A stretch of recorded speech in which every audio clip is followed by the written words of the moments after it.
Yes, sir. We're gonna start this up. Oh, you want to start, sorry? Islam. Start it up.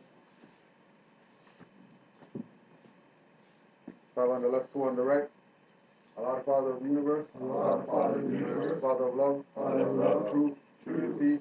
peace, Freedom. freedom, And justice. and justice. Allah is my protector. Allah is my protector, My guide. my guide, And my salvation. and my salvation. By night. By night And by day. and by day. His holy prophet. His holy prophet, Noble Drew Ali. Noble Drew Ali. Islam. Islam. Ashik. Ashik. Peace and love to all the Moors worldwide. Just want to make a quick announcement for all the Moors that are outside Canaanland. It's officially official. We're getting a lot of calls from Moors all over the country.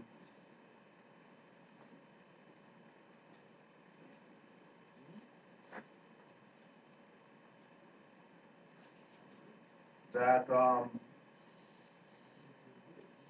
they would like to do more to support Canaanland. So the email address, Amaury, AMAURY,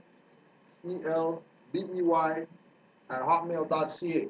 Anybody who's outside Canaanland, you can now become an honorary member of the Canaanland Moors Science Temple. There's been such a disservice with Moors in the past that there's, out of the 50 states, there's maybe like 30 states that don't got temples in, which is crazy because there was millions of members in the Moorish movement. So we're opening up the doors for all the Moors out there who need a temple to go to. We are putting it on the record that this is just honorary membership, just like when people get honorary doctorate, honorary degree from universities or whatever like that. It's not us having any jurisdiction over anybody. It's not us being able to help people with stuff, seal stuff for them or nothing like that. It's about you being connected or tied to what Noble Drew Ali set up, because infiltrators try to take that away from you. Another thing to consider is if you are somewhere that is close to a temple where or with who we affiliate with, we implore you to go join those temples even if you're out of state. So regardless of wherever you are in Northwest Mexico, if you are able to go online or whatever like that, MoorishGuideposts.org, Grand Chief Nature El Bay, Great Seal, Moorish Science Temple of America, Temple number 10. You can connect with him through their website. Go be a member of that temple, because you should show some type of allegiance to what Noble Drew Ali set up. If we're saying that we're Moors, we're Moorish American, there's a lot of people out there pushing the idea of, you have to belong to a temple because, Moorish American came from the Moorish Science Temple of America, when, it's not really like that. It's more acknowledging that we do have a prophet and he laid down certain things.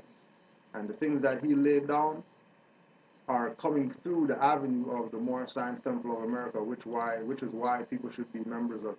But the Moorish Science Temple of America doesn't make Moors, doesn't make Negro, black, colored people Moorish Americans, right? The Moorish Science Temple of America is solely an institution for people who are coming into this information to get sped up because they're behind in their mind frame. The only place that you're going to get this information where it's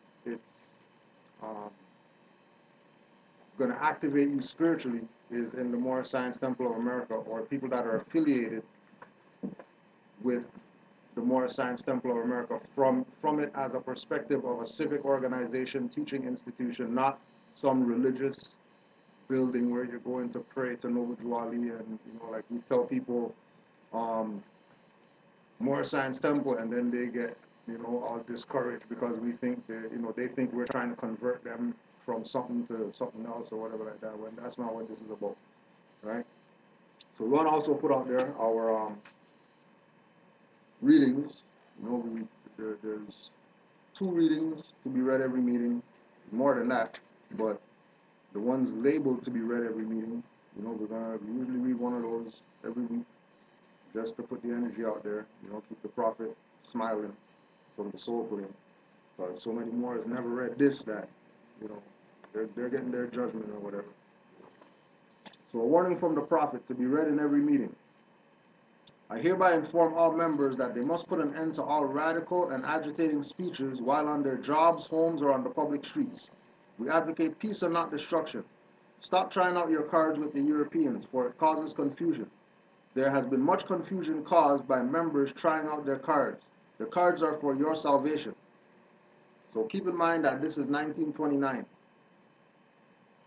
1929, we were the only individuals with lawful identification cards, which is why the statement was made, stop trying out cards, because Moors were on the mentality of that's what saves you. Just like Moors today, paper saves you and cards save you, and they don't have to study.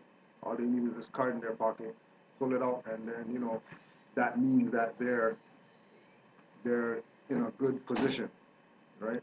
When if you don't have knowledge of what that card is, what those papers are, you are definitely handicapping yourself when you start exercising this thing called Moorish nationality without having full knowledge, right? And there's ample amounts of examples of Moors who just look at this as, oh, you got a card over there, go over to get a card, and then go out there doing madness with the card and get caught up, and now they can't do anything about it, but get kidnapped or whatever, right?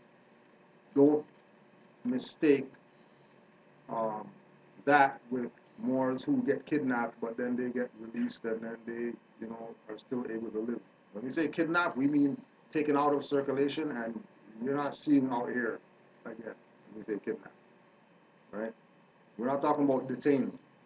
We're talking about people who get taken out of circulation. And most of the time, because they tried to do something, they tried to implement something that they didn't have knowledge of. And once you get into this information and you start doing things premature without having knowledge, you're going to get injured. It's guaranteed. That's why we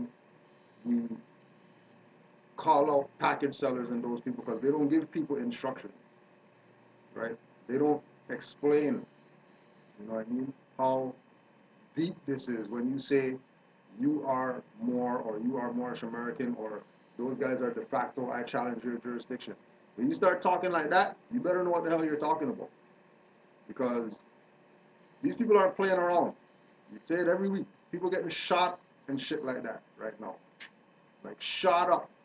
Guys getting their freaking spine severed or whatever in some traffic stuff. Some stop and ask you questions. Guys getting choked out on the corner. So these people aren't playing. And as we get information, we have obligation to tell these people out here, Negro, black, colored people, that they're below the level of being respected as a human being, a living entity. They're below that right now, right? Failure of obeying my orders will be of severe consequence, right? So whatever judgment it is that you're getting as Moors, you realize that you implemented something and then you're getting judgment. Whether it's, kidnap, take your stuff, whatever, right? Detained, whatever it is. Know that you probably disobeyed some type of orders laid down by the prophet. Something. It might be something small that you didn't even consider. But there's always an opportunity for reflection. And the purpose of going through situations that seem so hard on us or whatever is for us to learn. So Drew Ali said, Moors are hard-headed, stiff-necked people, but they're only going to learn at the point of a sword. And we've been hard-headed for 100 years or whatever like that. So guarantee everything, every way that we learn is going to be through pain. There's no free ride coming into Moorish science or coming into Moorish nationality, whatever. There's no free ride. There's no, how Moors used to talk. Yeah, I just said whatever, and then they just yielded to me. Those days are over. Those days aren't happening anymore. It's completely over. Right now, these people are on their last leg. They're probably on their last toe right now, hanging on by a fingernail, trying to keep their little democracy, whatever, alive, because it's dying everywhere, right? So keep in mind that failure of obeying Drew Ali's orders will be of severe consequence. It's not a question. You're more than likely going to receive some type of judgment for violating what Noble Drew Ali laid down. That's why we tell people, forget these guys who got your YouTube stuff and they want to discharge this and discharge that, and they're showing all these processes and all the right to travel and all this stuff. But then you ask them Noble Drew Ali's birthday, they don't know. You ask them Noble Drew Ali, where was he born, they don't know. You ask them, just not even deep stuff, just basic stuff about Noble Drew Ali, and they have no idea, right? We are for love, truth, peace, freedom, and when these principles are violated, justice must then take its course. Comes back to failure of obeying the order, severe consequences. Severe consequences, justice. Any member or group of members that seek to hold malicious feelings toward the temple or the prophet, or to violate the divine covenant of the Moorish movement, will receive their reward from Allah for their unjust deeds. All true Moors must obey the laws laid down to them by their prophet.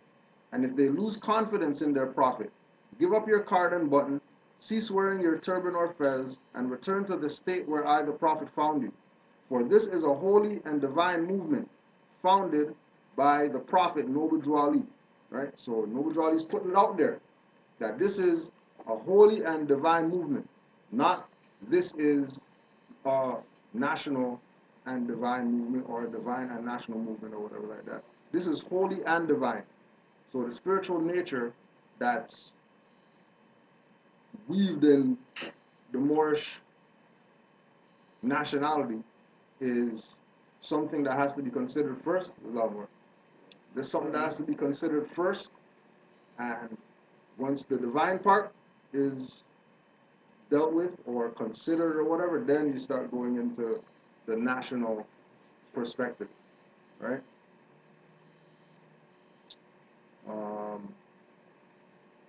And if the prophet is not right, the temple is not right.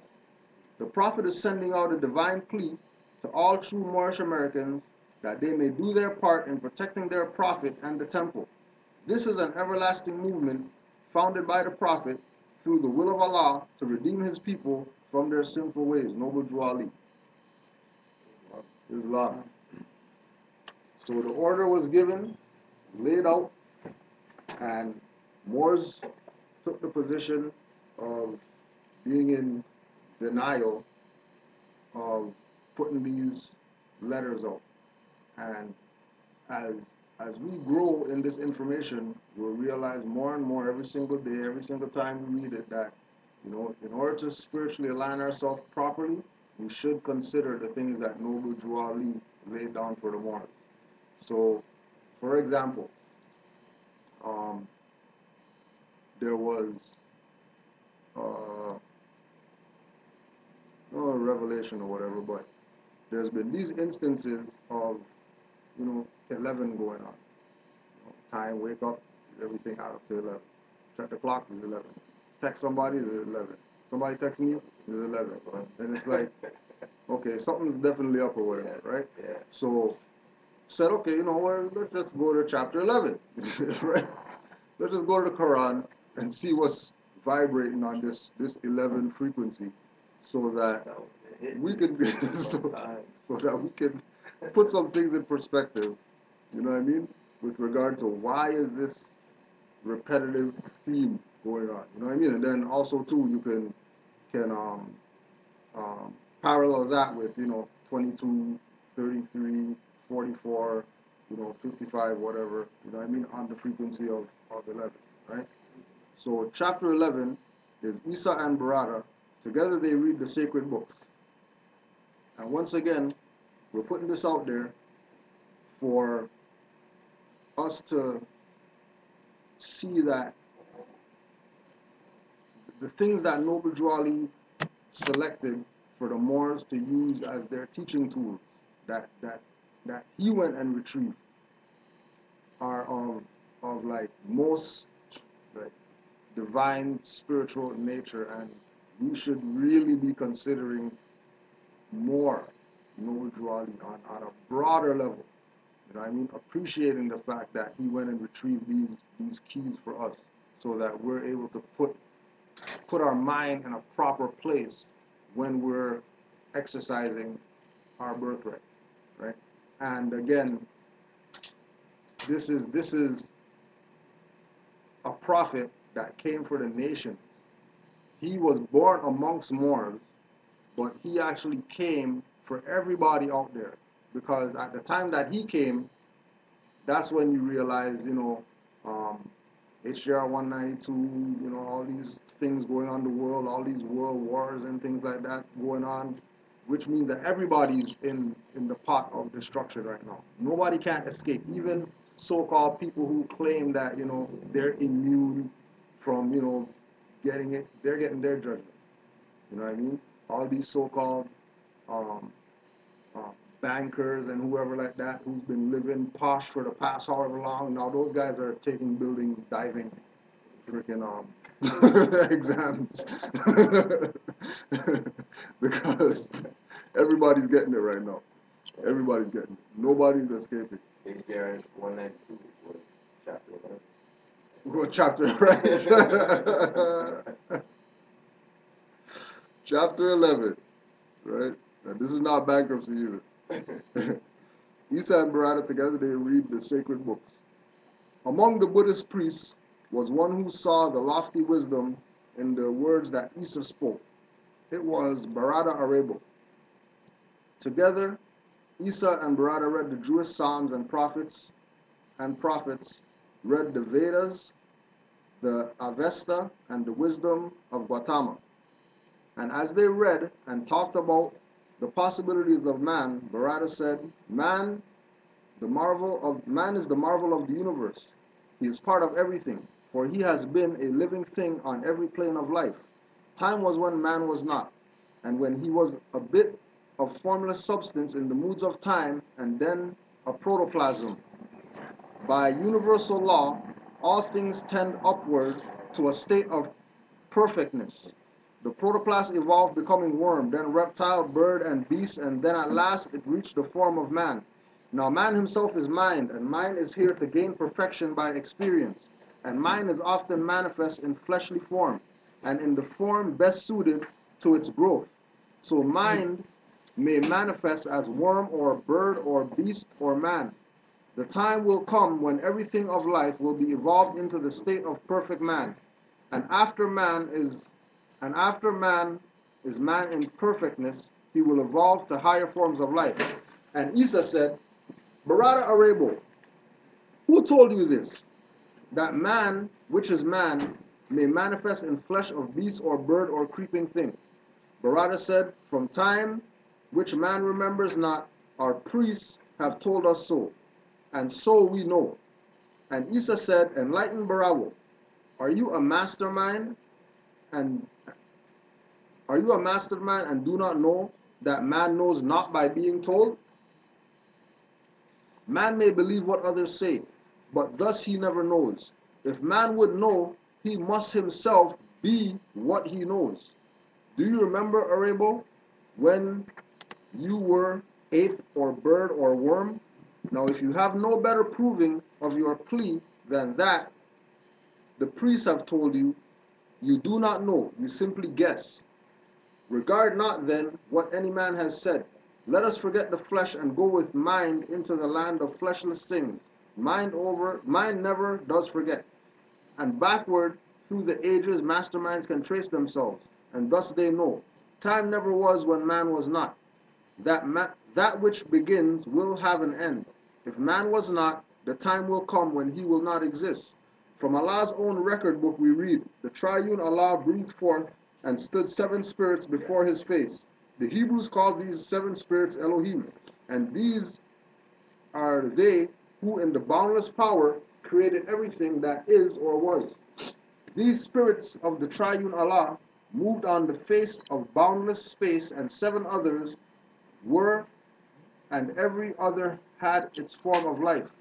Now keep in mind that in this chapter we have Jewish, Vedas, Gautama, universal law, Allah, Elohim, Hebrew,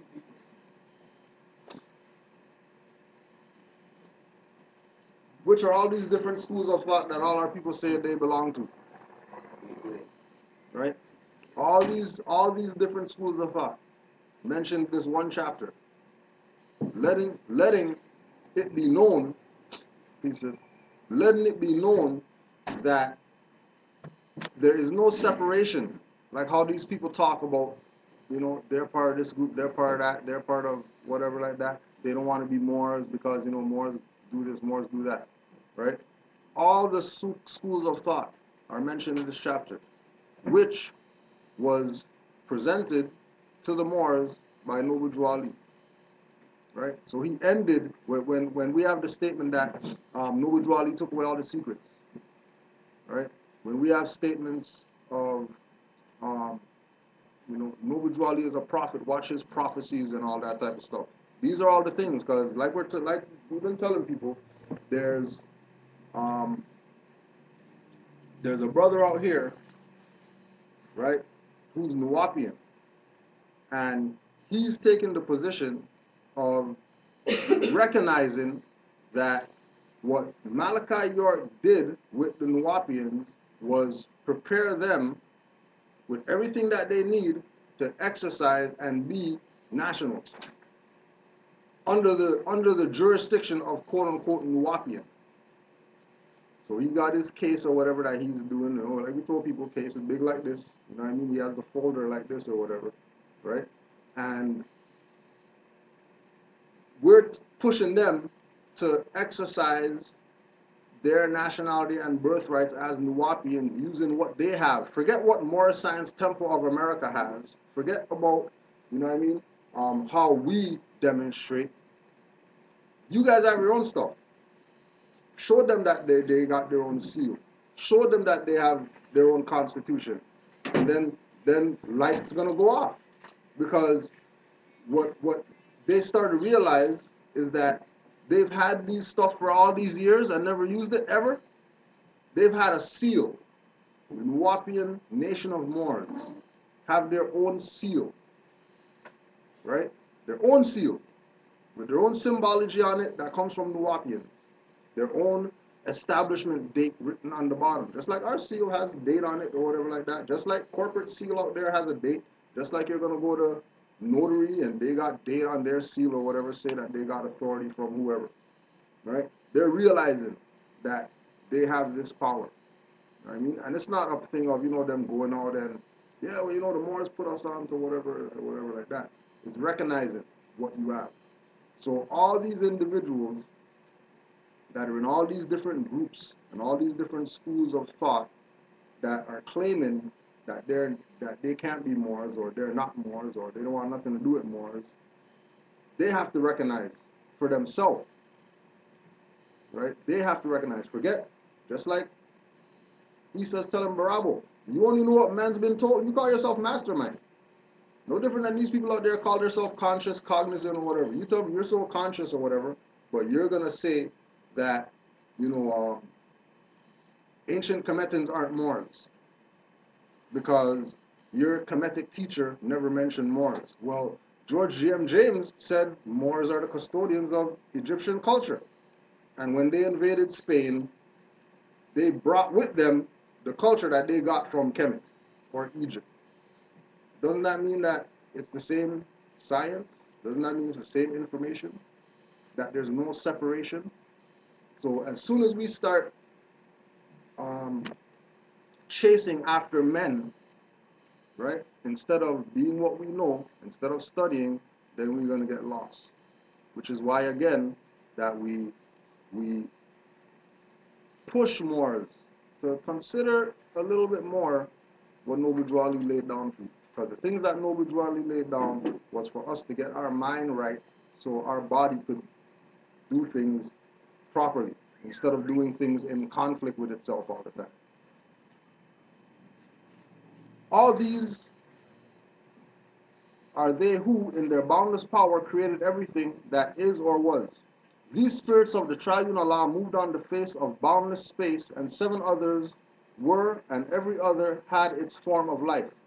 These forms of life were but the thought of Allah, clothed in the substance of their ether planes. Men call these ether planes the planes of protoplasm, of earth, of plant, of beast, of man, of angel, and cherubim. These planes, with all their teeming thoughts of Allah, are never seen by eyes of man in flesh. They are composed of substance far too fine or fleshly eyes to see, and still they constitute the soul of things. And with the eyes of soul, all creatures see these other planes and all the forms of life, because all forms of life on every plane are thoughts of Allah. All creatures think, and every creature is possessed of will, and in its measure has the power to choose. And in their native planes, all creatures are supplied with nourishment from the ethers of their planes. And so it was with every living thing until the will became sluggish will. And then the ethers of protoplasm, the earth, the plant, the beast, and man began to vibrate very slow. The ethers became more dense, and all these creatures of these planes were clothed with coarser garbs of flesh, which men can see. And thus the coarser manifest, which men call physical, appeared, heavy. And this is what is called the fall of man. But man fell not alone, for protoplasm and earth and plant and beast were all included in the fall. So when we're looking at, we're talking about when we look at nature, and we see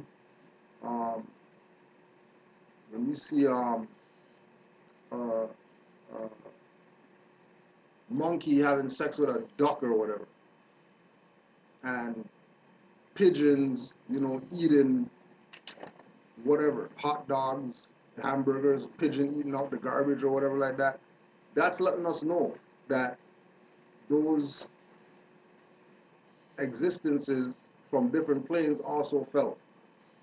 You know what I mean? When we see, birds, you might see birds on a windy day flying in one place, right? Can't fly against the wind.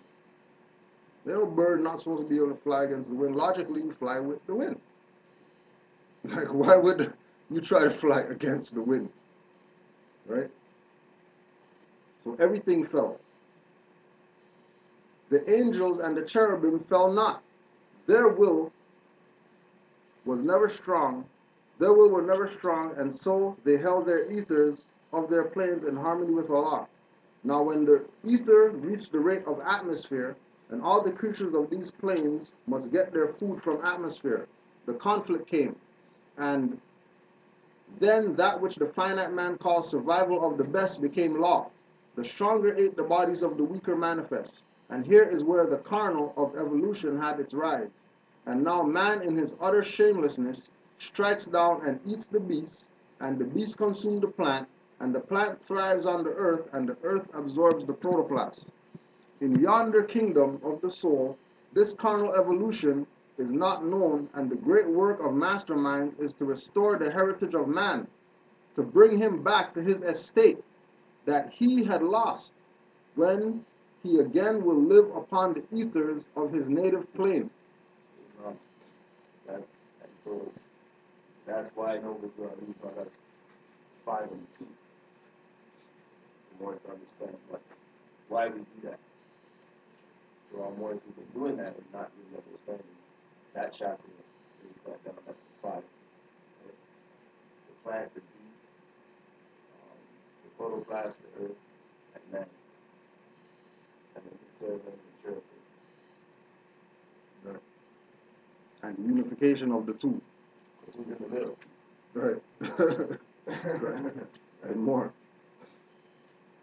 And also too, Well, I just wanted to, yeah, go ahead, Mark. because I've been reading this chapter when I was doing the studies, and see, when you read, when you get to, I just want to make sure I wasn't crazy. When you got to verse 32, and it said, the angels and the cherubim fell not, their wills were never strong. In this one, it says ever. Yeah, ever. Strong. Yeah, it's ever strong. You said never. Yeah, And ever strong. This is a misprint. And it's a misprint in mine too. Yeah. And I thought, I wouldn't, because when we were talking about people getting involved in that, Right. I thought about the energy behind that. Yeah. Saying never strong is Yeah. not what the point is. Right. It was ever strong. Ever strong. Their will was, so that to me is something that I think we have to take, because that to me, a lot of the time made me feel like the cherubim and the seraphim didn't have a will. Didn't have the will, yeah. That's why they Yeah. didn't do it. But when I Distort finally the message. That Yeah, idea distort the comes message. from the Bible. Yeah, because it says the same thing in the Bible about fallen angels. Like they never had will. They never had will. They never had no fear. They never had the chance to make a choice. That's what made us different or special. Huh. Humans or Right. whatnot. Wow. All right. Well, but I thought that to me when we So were talking originally about, it probably said never. Yeah. you think it's never. Well, that's what the text was, but really maybe it should be ever. Right. But how could they be less powerful? Anyways, because what I thought was when we were talking about certain sort of, what do you call it, agents getting involved in Yeah. changing Yeah. the text, I thought that would be something that would be very important to realize, because if they had changed the text, then your conception of what their What will, their- yeah, what their what the will message actually is, meant. yeah, it's Because gonna really be- we're looking to a power that has an ever strong will, Right. not a power that doesn't have a will. Exactly. Anyways. Right. Long. In yonder kingdom of the soul, this carnal evolution is not known, and the great work of masterminds is to restore the heritage of man, to bring him back to his estate that he had lost, when he again will live upon the ethers of his native plane. The thoughts of Allah change not.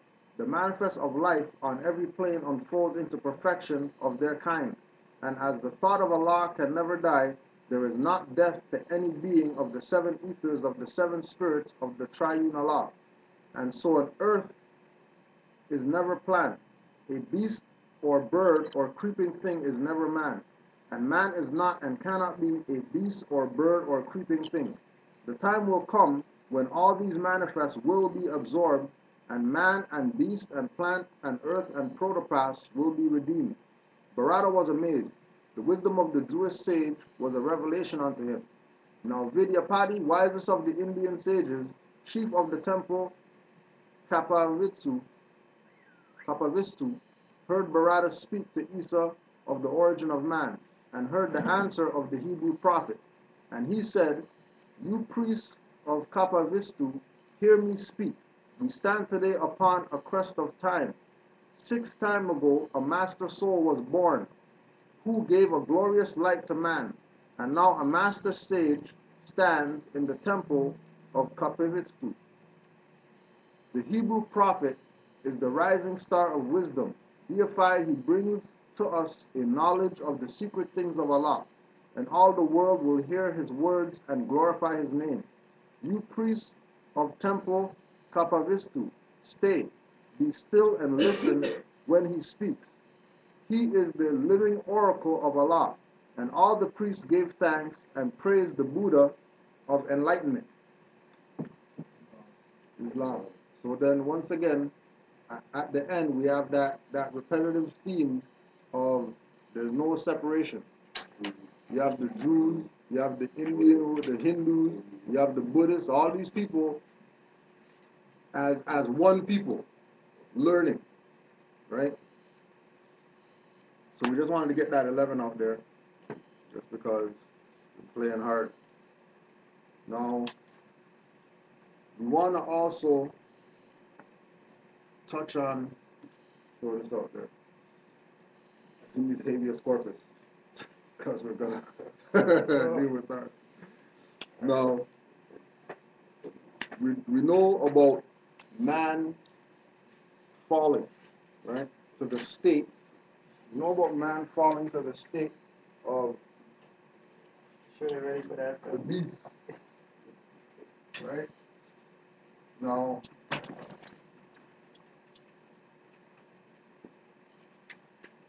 um,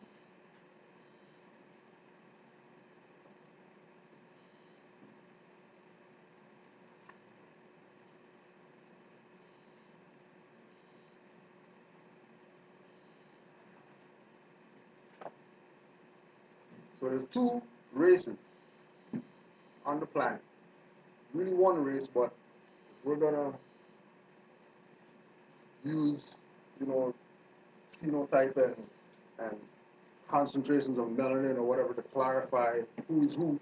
There's high concentrations of melanin beings, and there's low concentrations of melanin beings. The low concentration of melanin beings have been, in our time, considered high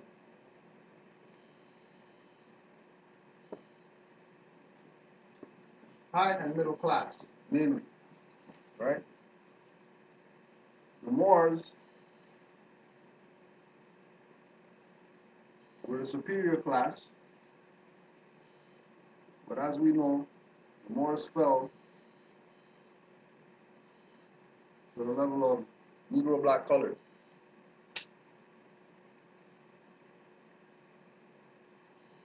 The Moors took the position of Negro black colored to be legitimate, and they decided through, their black leaders and all that, that we want to stay right here. We want to stay in this. This is where we want to exist. This is where we want to live. Anything we get, anything we do, whatever, we're going to do it under these brands of Negro black color, right? European, recognizing this, quickly jumped on and said, you know what, okay, fine, cool, you guys be whatever, and we'll pose as the opposite to what this is. Because, logically, if one's left, then the other one's going to be right. Just what it is. Yin and yang. It's now 2015. It's now 2015. And these people are realizing that they're now classified as the Negro black colored. And then comes back again, that if they're getting classified as this, then, these people are going to have to obviously take the opposite. But the opposite for them isn't white. The opposite for them is death. Right? Because the high class has now become the middle class. And the middle class has now become the Negro black colored.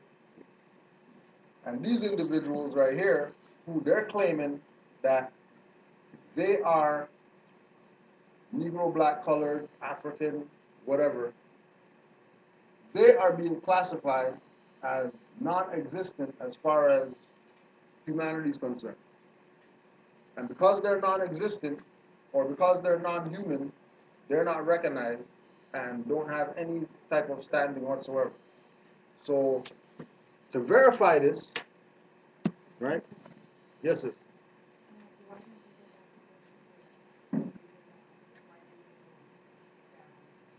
Because they're not taking the position of proclaiming who they are.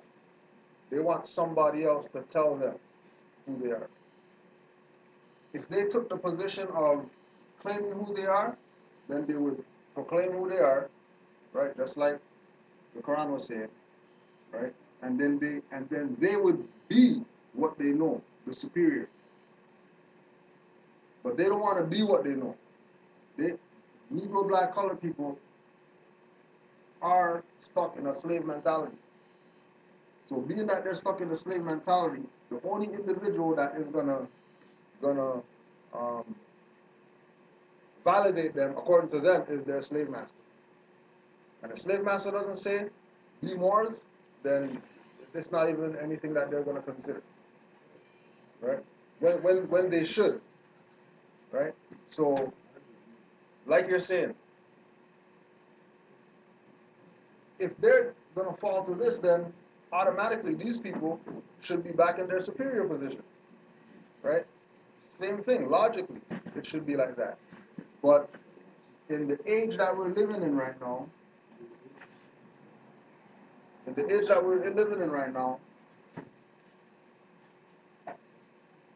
this is the age of no. This is not the age of assume or guess or think you know or pretend you know or you know right. This is the age of you've actually put in some work to find yourself, right? Because it's really up to you. This is your sojourn. As soon as you realize that you're not Negro, black, colored, your position is to find out, okay, well, what am I? If I'm not this, if I'm not Negro, black, colored, then what am I? Right? And then that's where the whole studying thing is supposed to start now, that you start going to find out who are you. And if as soon as you say, okay, well, if I'm not a slave, come from Africa or whatever, you're going to go and research that slavery. What happened before that? And as soon as you go before slavery, you have 700 years, 700 plus years of Moors, or let's say of Moorish history.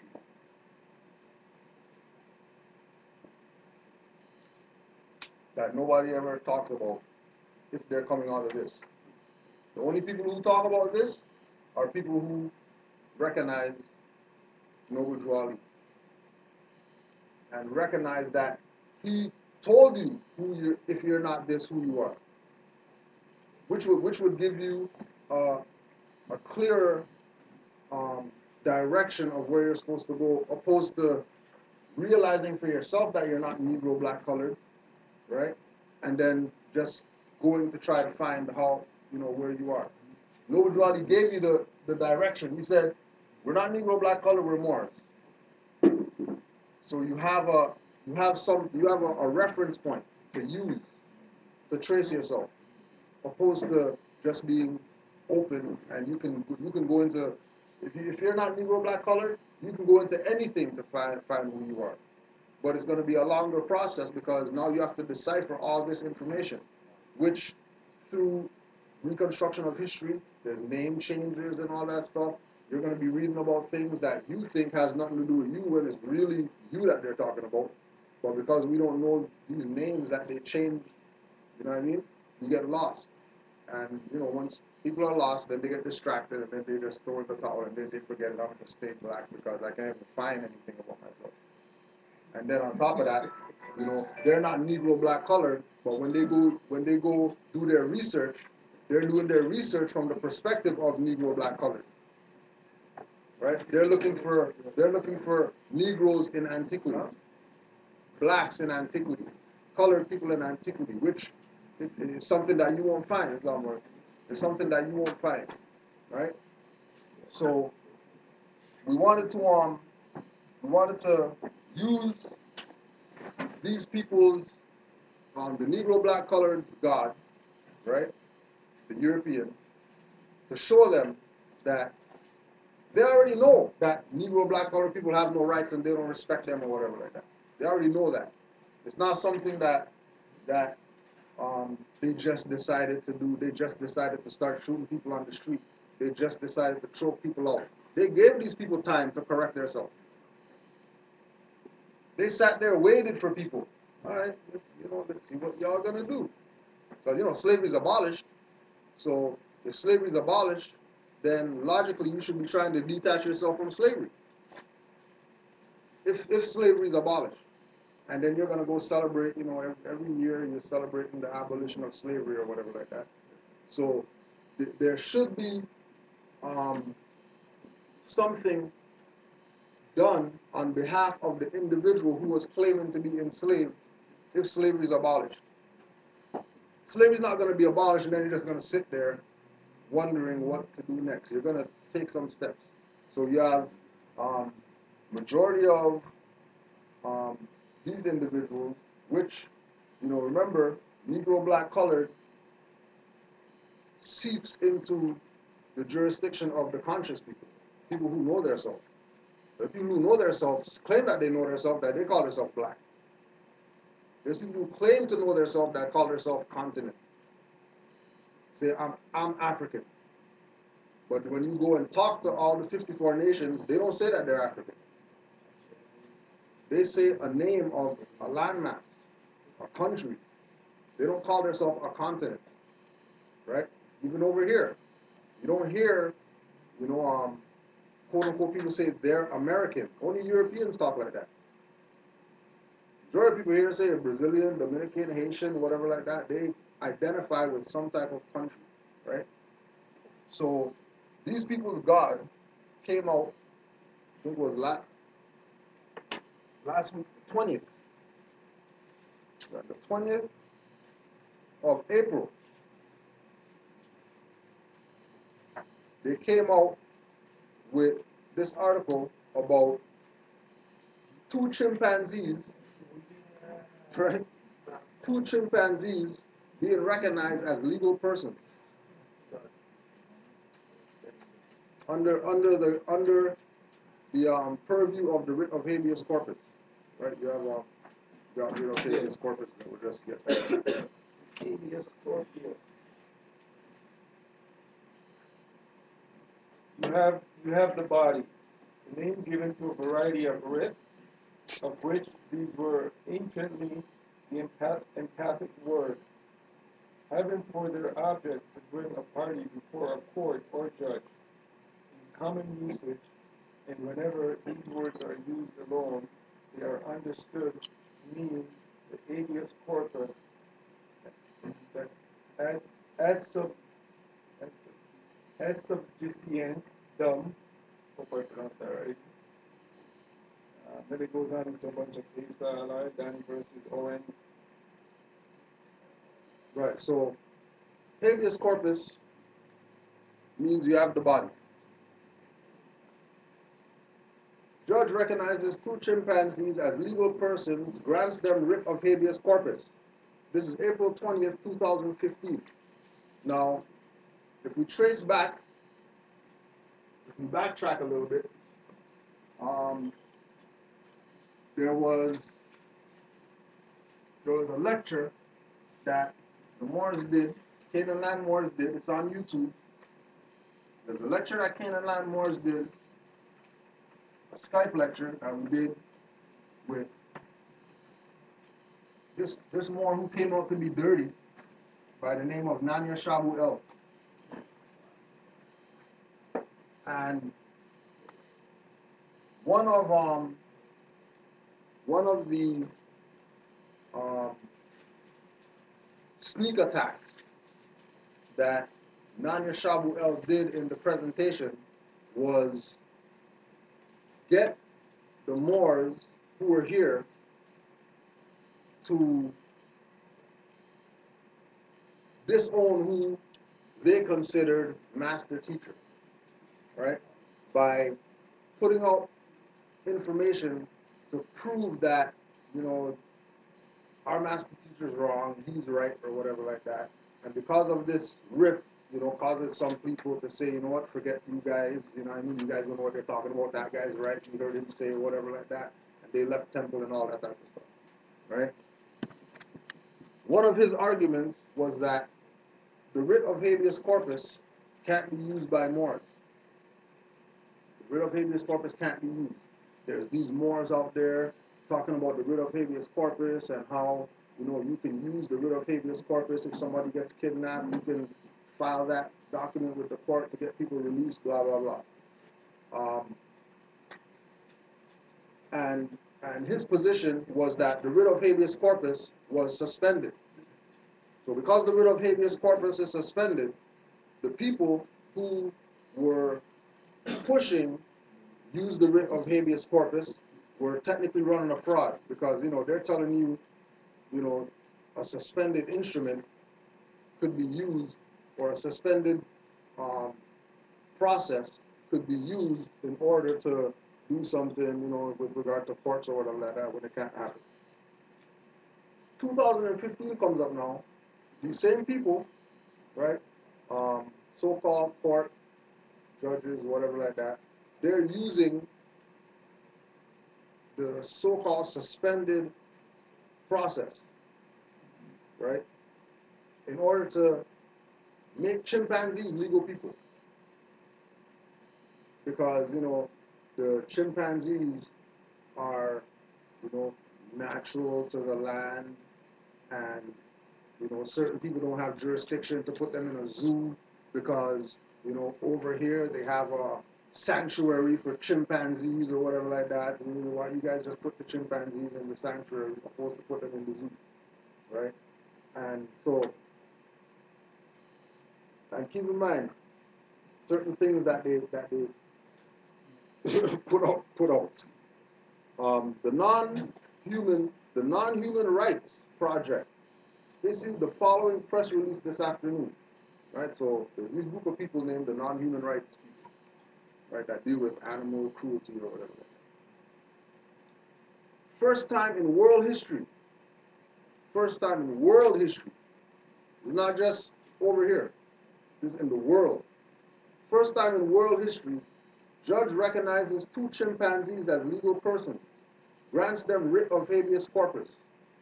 For the first time in history, a judge has granted an order to show cause and writ of habeas corpus on behalf of a non-human animal. This afternoon, in a case brought by the Non-Human Rights Project, NHRP, Manhattan Supreme Court, so it's the highest level of court now. It's not low-level court where you go for traffic stuff and all that stuff. These are so-called high people. Manhattan Supreme Court Justice Barbara Jaffe issued an order to show cause and writ of habeas corpus on behalf of 2 chimpanzees, Hercules and Leo, who are being used for biomedical experimentation at Stony Brook University in Long Island, New York. Under the law of New York State, only a legal person may have an order to show cause and writ of habeas corpus issued in his or her behalf. The court has therefore implicitly determined that Hercules and Leo are persons. Right?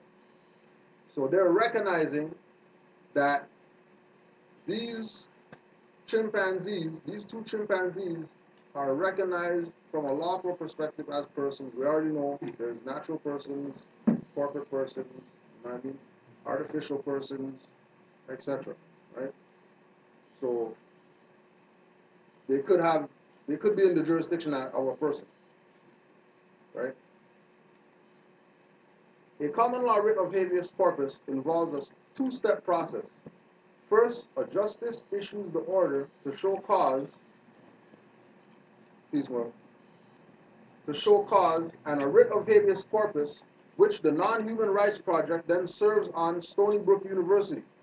The writ requires Stony Brook University, represented by the Attorney General of New York, right?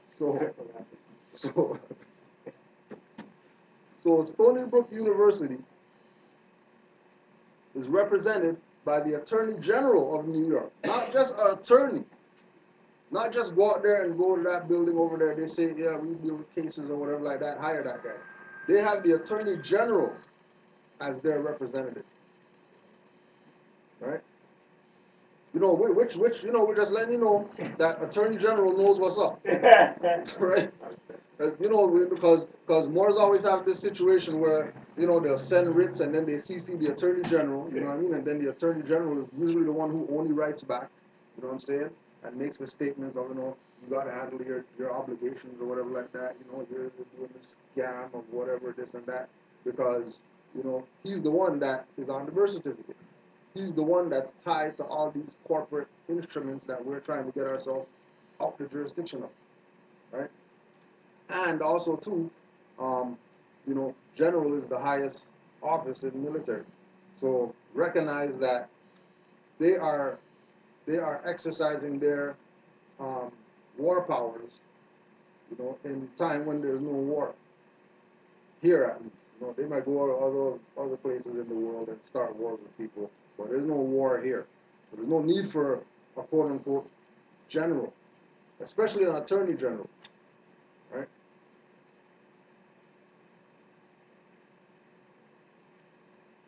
The writ requires Stony Brook University, represented by the Attorney General of New York, to appear in court and provide a legally sufficient reason for detaining Hercules and Leo.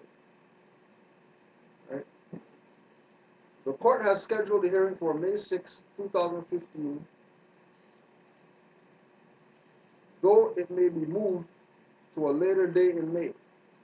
The NHRP has asked that Hercules and Leo be freed and released into the care of Save the Chimps, a sanctuary in Fort Pierce, Florida. Right?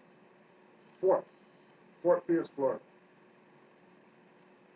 Remember, it's war powers, right? And of all the sanctuaries, you go check the sanctuaries. They got sanctuaries in Florida and stuff like that. Alligator Sanctuary, whatever like that, right? The one that they're going to use is the Fort Pierce one. There, yeah.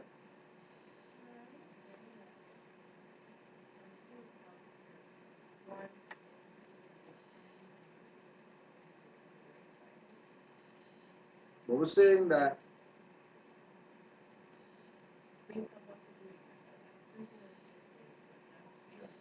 yeah, that's how they're operating. They're operating under the jurisdiction of war powers. That's the same jurisdiction why they say they can tax people. That there's a war going on. So in order to fund the war, we have to charge you tax. But there's cars going back and forth out there. So obviously it's not no wartime right now. They got buildings with windows on them. You're not having no building with a window during war times, right?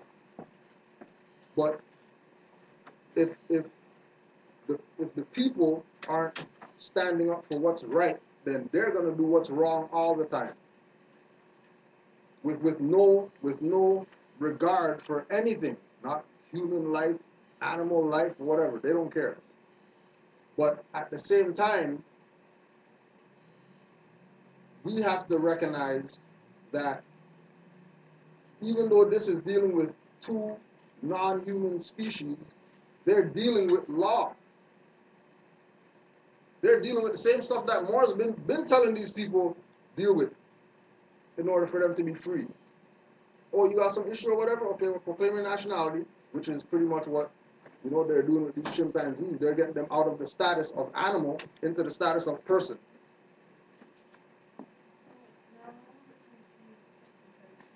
Oh, sorry, and if any more is going to add on, just feel free to jump in.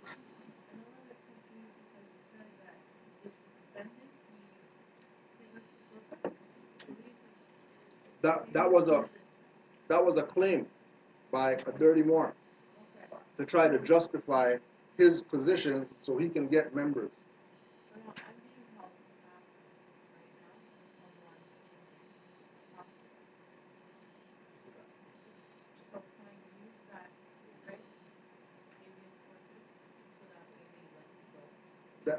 It's supposed to go down like that, yes. Yeah. That's the purpose of habeas corpus. Right? And ultimately, too, they knew that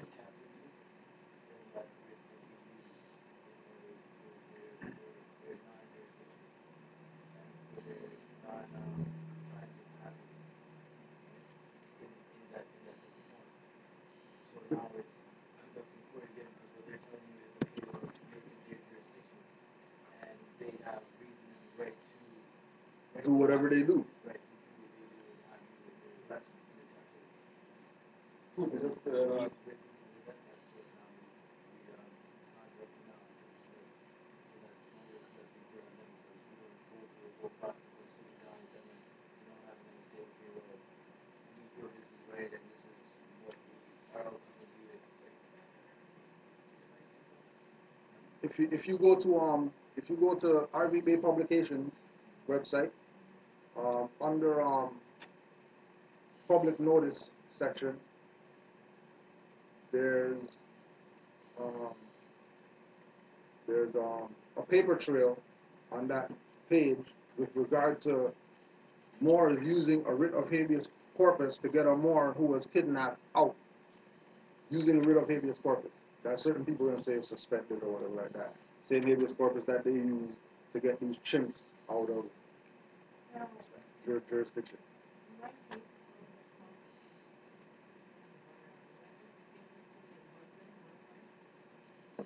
Well, the first, like we were saying in with regard to the readings and recognizing what Noble Ali brought, the first thing is you have to be sure. You have to be what you know. If you're not being what you know, anything that you do after that is not going to have any effect that long. Right?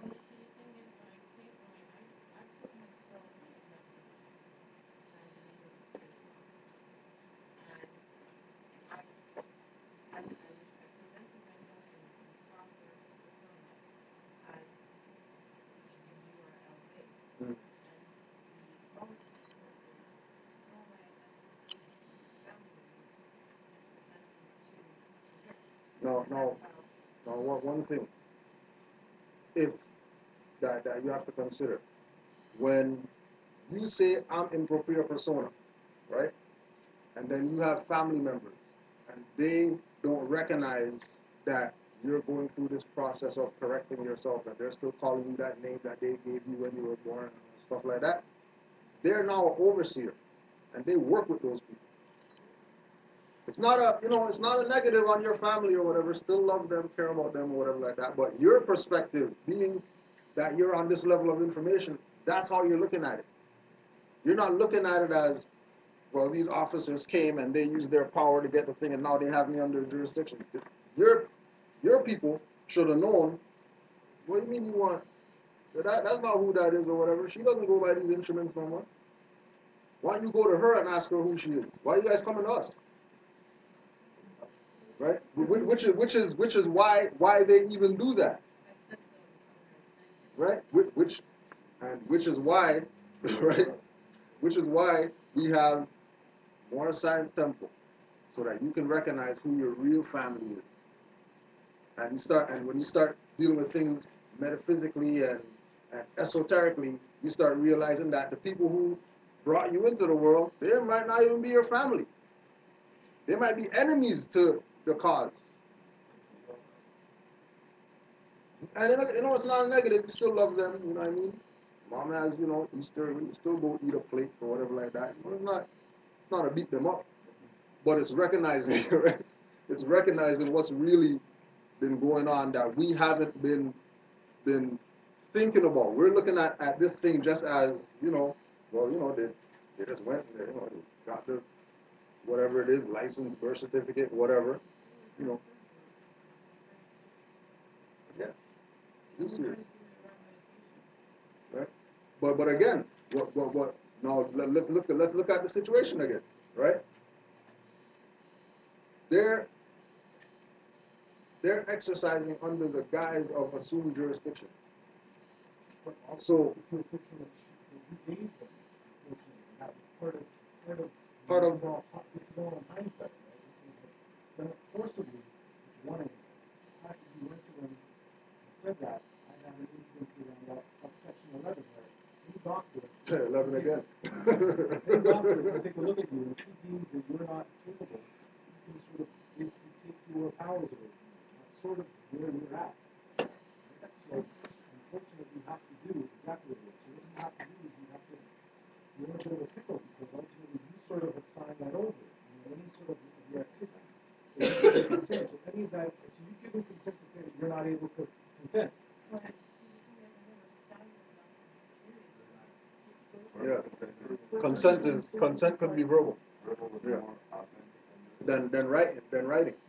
Because verbal it's you. But even in two kinds of privacy has rights, not more expired. Doesn't matter what the fact. As long as you're winning, Yeah. that's contract right there. So it doesn't matter what you vote or that's what you have on your back. Right. It's not- And again, it's not something where, you know what I mean, that happened and your position is, oh man, and this is irreversible or whatever. That's not, you know what I mean. We're just bringing these things to you so you can understand what it is that's going on, right? You have to change the polarity of the energy. Like, you're not subordinate there. So, you see, I said your form just now. You decided, you said my form. Your form. So that's the concept. You gotta get like, you gotta separate what's ours and what's theirs. and give them theirs, and then start knowing the difference. Because that way, the ethers will activate itself, and then certain energies will just manifest Just work with within you, and then start working for you. You don't have to do much, but you have to know within yourself and embody what you say you know or what you say you are. You have to be that. Holy, and then as time goes, just keep programming yourself. I said this. I gotta switch it up. Constant fixing. That way, when I'm speaking just from that more widest perspective. One other thing too, though, obviously somewhere in there, you weren't feeling good. Right? So that is probably what you need to get to too. That was the beginning of all this. So you have to get back to that point, understand where that came from, and work back from there. So we're now dealing with one of the things I should realize, we're dealing with the symptoms, not the cause. Now, the symptoms now have to come, and there's a problem for you. Right? The symptoms are controlling you. Really, it's the cause. Like you said, once your brain is where it's supposed to be. If you have to go to someone for help, unfortunately, that's at the enemy. And now we're in trouble. Because now they want you to, now they're doing their business. And now you've sort of woken up a bit. And you're like, oh, shit. You now got to get back to what was it? What was maybe some of the food, maybe some of the energy, correct that, maybe some of the family stuff. Get that straight, and everything else is straight. Everything that's going on right now already happened. So now you just have to Backtrack. go back to the beginning, Backtrack. backpedal, and kind of filter out, start clearing out things. But just know once you're on that right, if you're in that right mind frame, in the right state of mind, it'll happen naturally. Right? Because you're in the not somewhat the wrong frame of mind, it's like these things are snowballing and give you a result that you don't want. Right. You know, just to add to, if you're taking any of their medications, their medications, you may have to be very wary. And this is why I say this problem, this situation. Sorry, Omar, you could just talk up a little more? The solution for you is going to be complicated because ultimately you start taking their stuff that's altering your brain waves. That's a problem too now. That's why I fought so hard for so long to not take them, and then it came to a point where they were tying me down to bed. So this is what I'm saying. That's the point I want to make. Like it's already to the point, so don't worry about the stuff that it's already. Yeah, exactly. It's already controlled. What's done is done. That's what you can do. What's within your control. That was my main point. And once you start handling that, what you have control over, then everything will fall into place naturally. Right? And then also too looking at it from the perspective. Well, I don't know if that would be so much the case. You still gotta stand your ground and be who you are. Don't let them take advantage of you. But from now on, take the right step. What's so good? If she does everything out of money, you have the so-called enforcement power, the guns, whatever, Yeah. goes back into the hospital. Because it's just a test. That's just out here right now. It's not fully out. Okay, so then you're right. So then you're right. So Yeah. that's what. So once she's back in there, right, and then all sealed, done, or whatever, she goes back out, then we start proceeding with whatever we put in. Yeah. But right now, they just doing a test run outside. But now And again, back into that clock. but again, right? Recognize what's going on, because you know if if the position is that somebody's such a threat, you know what I mean? No different than when Mars got kidnapped last week or whatever. If these guys are such a threat or whatever like that, why are they giving them release them on their own recognizance? Why they even letting her come out if she's such a threat? She needs drugs or whatever like that. Strap her to the bed, but they're gonna we just try stuff and just see if you know what I mean. That's already letting you know that their energies are working in your favor. A major part of it, we all have to take accountability because it's a whole bunch of them against her. So we have to come to each other's rescue as well. And let them see that. So now they be like, now they'd be more hesitant, but now it's like, okay, you're on your own saying these things, doing these things. So But now there's 50 people. We're going to take advantage of you as much as possible because don't come to you and you're crazy. Just you. Right. So now try to do this with 50 crazy people. Right. Right. Right? And then there's something behind it. There's a structure. There's foundation. There's things that presented to prove what she's saying or what she's claiming. Right. So they're gonna have to yield back or on their whatever. position. Right. Right? So Right. you have to Most definite. Right? And even on that level of, you know, like, look at, even if we use this situation, you know what I mean? These aren't even humans. These are non-humans. And some people came together to help these non-humans get out of bondage. Right? Same thing that Brother Yassan's saying. But the only way that this can happen is that they're being noticed to everybody else that these two chimpanzees are in this situation to get the assistance, right? So, you know, honors for bringing it up. So now we know that there's something going on that we can assist in some type of way to try to accommodate the situation, help out the situation. No different than, you know, Moore's got tickets or whatever like that. You know what I mean? First thing you do, talk to another Moore about it because he probably has something that you can use, implement, or whatever like that to try to help you out with the situation. It's like what they do when they're in the court venue or you're watching certain movies in the court and somebody's on the trial for murder or whatever and they want to assess the person, right?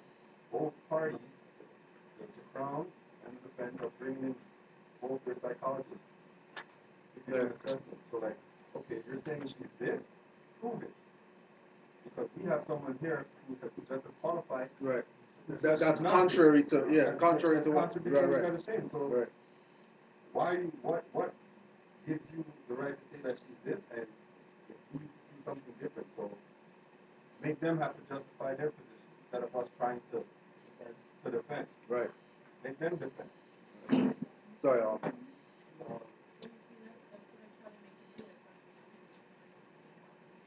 No, but see, but you can't because you're in the jurisdiction. You're in the jurisdiction. You're already under wardship with them. So you know you can say stuff, you can present things. You could, you know what I mean? It might have, you know, it might make them say, okay, well, you know what, we won't, whatever this time. You know, we'll let her go outside or whatever like that. You know, to make it not look too bad. But ultimately, you know, you're their ward. So they really don't have to listen to you, really, no matter what you say. No different than we're talking about with Negro black colored people. You can march and picket and all that stuff, but people are still going to be shooting you guys up, and they're not stopping shooting you guys up because you're marching or picketing, because they're wards. You know, you could do it. No, I'm not saying don't do it, but you know, watch what you say. And if you're talking to them, talk in written form, which is why, you know what I mean? Once again, brother's saying that we have to be held accountable as well to your situation. Not just those people, make sure that they do what they're supposed to do, but you have to make sure that if you're in here, that people in here also are assisting with your situation, whether it's one or all or whatever. You know what I mean? Because there's no um, one man is island. Yeah, and then we gotta be on the same page. Like they have their structure. Like when you go to the city hall, whatever, to deal with certain matters, there's a structure. They have Hierarchy or whatever. Yeah. You might be dealing with 20 different people who have 20 different personalities and deal with you differently, but they're all pumping the same info, pumping the same thing, Right. the same Same agenda, perspective, yeah, same right? agenda. So that's how we have to be as well. Whether we're all individuals uniquely, we still have to be, yeah, operating under the same guys. Like when we leave here, that's why, to add on to the point of him making saying we're accountable for what you do, we have to prep each other of how to go out there and operate. And then we all have to be operating That same way. Because then when they approach Omar and then they approach me, and then we're claiming that we're part of Moorish Temple subordinate Temple number 5, and we're Canaanland Moors and whatnot, and we're giving them some of the same spiel, but then 75% of it's different, it's going to cause conflict. Yeah, we have to be consistent with our info and how we present it, and how we maneuver. Go through. Well, what I had to say is like before, like she kind of like failed to identify herself through like the legal procedures as of like police regulations on how to identify somebody. Um, it's important to have your documents and that you know what I mean. So that but you never had your manual, so it's just a learning experience for you. I think you're getting lazy, so because you know what I mean. Like, when I had mine and my stuff and I got detained, they let me go. But it was my fault I got detained. So Their driver's like. yeah, they were identified. But when I took my nationality first, they let me go. So but when they went in my car and searched for my driver's license, well, not look for my driver's license, they asked them. And they found that they could identify. Yeah, they have jurisdiction. So here's the embassy. So we do everything through here. Everything. Like, all our parliamentary procedures is going to be done through here. So that's what we understand. We make everything all of us. You know what I mean? That's it. We sign for each other. That's it. We sign for each other. To be honest, you were trying to tell us that battle was more sensitive from a long time ago. And she took the position like, I'm still learning, I'm still doing my thing, whatever, that's good. Okay? Now, we were saying, listen, it's So really right, good. because I was going to ask you this, so obviously from here, because I knew Exactly. just to get that. Yeah. She wasn't in this position back then. Exactly. So this has come out about as of when? Now, you say a month. So within this last month, sister, April right? 5th. April 5th, so that's within the last month. Right. Okay, so go on. So again, your higher self is showing you some things. Okay, this is her journey she has to go through to understand that you could have saved yourself the job. You could have, but you didn't. So when people are coming to you with right reasoning, listen to themselves what it makes them, and maybe you'll caught yourself and not be in a particular way before. But everything happens at a lot of times. Exactly. So your higher self is telling you something, and you have to listen to yourself, clean it up. And sometimes when people come to me, they tell you something that an answer that you had a question for, your higher self back it to you. And now it's time to convince yourself saying, no, that's what I feel, no. And going against what your higher self is telling you, giving you the answer. So now that this is happening, we're rushing the people, right? So we can put it in time to let them do things. And obviously, it's a little strange to say, you know what, had I done this thing before, had these guys told us this before, what else would happen? And that's just real talk. It's just real talk. But it just shows you, you know what, it's a little powerful. It's real, yeah. It's real. It's real. It's not. I'm talking about. It's real. How about to me? You know what I'm saying? The thing is, you can understand that, learn about the situation, instead of being in the situation, you know what, if this was your that to each yourself, really. Because you allow it to happen. Yes, of course. When I said That's when what they it is told yourself. me, would you like me to take you? I said yes. So yeah, I did do this. Not that level.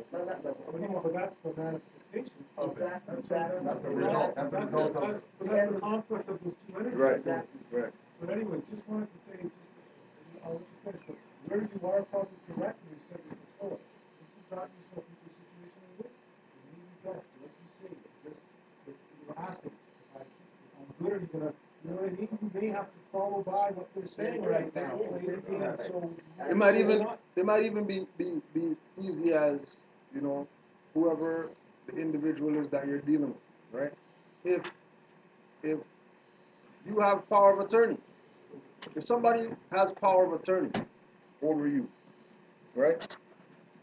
Would would they allow 3 days out instead of just Saturdays or whatever like that, right? When I say power of attorney, I'm talking about us. I'm not talking about somebody in your family who already sold you out. You're not gonna go to them and make them be your power of attorney, right?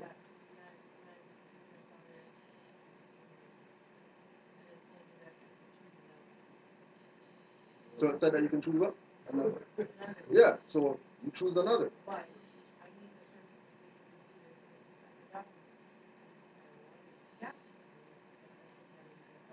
Yeah. But the situation is that if I have any sort of drama that goes on with me, right, that I would have to contact the hospital, obviously, because I know there's some pain and there's a wreck. Yeah. I don't need to do those Right. things. But she said that I have to come back for one more night and stay there overnight, and then on the Monday they do her canine, depending on how it goes. Yeah, and again, it comes back to the thing of you're in the jurisdiction, so there's only so much you're gonna push. You're not gonna push for them to hold you for longer than they have to. But if they give certain instructions, right? That's too bad. Right? I mean, Well, you see, ultimately, what I've come to realize in regards to when we proclaim our nationality is what you have to realize is that, as Cujo mentioned, there's War Powers Act. So certain words you could use as well under their jurisdiction. Basically, whatever you do to me, I'm doing it under threat, duress, coercion, fear for my life, because you guys have guns, you guys have everything. So go ahead, do what you got to do. respectfully, Respectfully. respectfully. So here's what I say. But you see, the thing is, I did say those terms, Okay. and that made it so much worse for me. Okay, but it's as long as you get it. Remember, two levels: lower self, higher self. Right now, you're vibrating on your higher self. So you saying those things to them, they're operating on their lower self because you've told them you're doing this under threat. You've told them you're doing this under duress. So they're gonna do what they gotta do. It's their job. And You gotta do what you got. yeah, but Okay, if you but- but who did you call the investigation board as? So if you're improper person and you call the investigation board is automatically going to call them to verify it. And you're not there. So there's no need to investigate. All right. Yeah, that's computer, but what do they have? How are they addressing you? How are the documents that they filled out that people signed, you know what I mean, addressing? If it's talking about some birth certificate name, right? You for yourself, you know that that's not you. Regardless of what they can say whatever they want. You know what I mean? It's no different. Anybody in here that's dealt with some type of situation in court with tickets or whatever like that. We already know that they have the name that we didn't tell them that we are. That's what they're going to use. That's just automatic. It's nothing personal or whatever.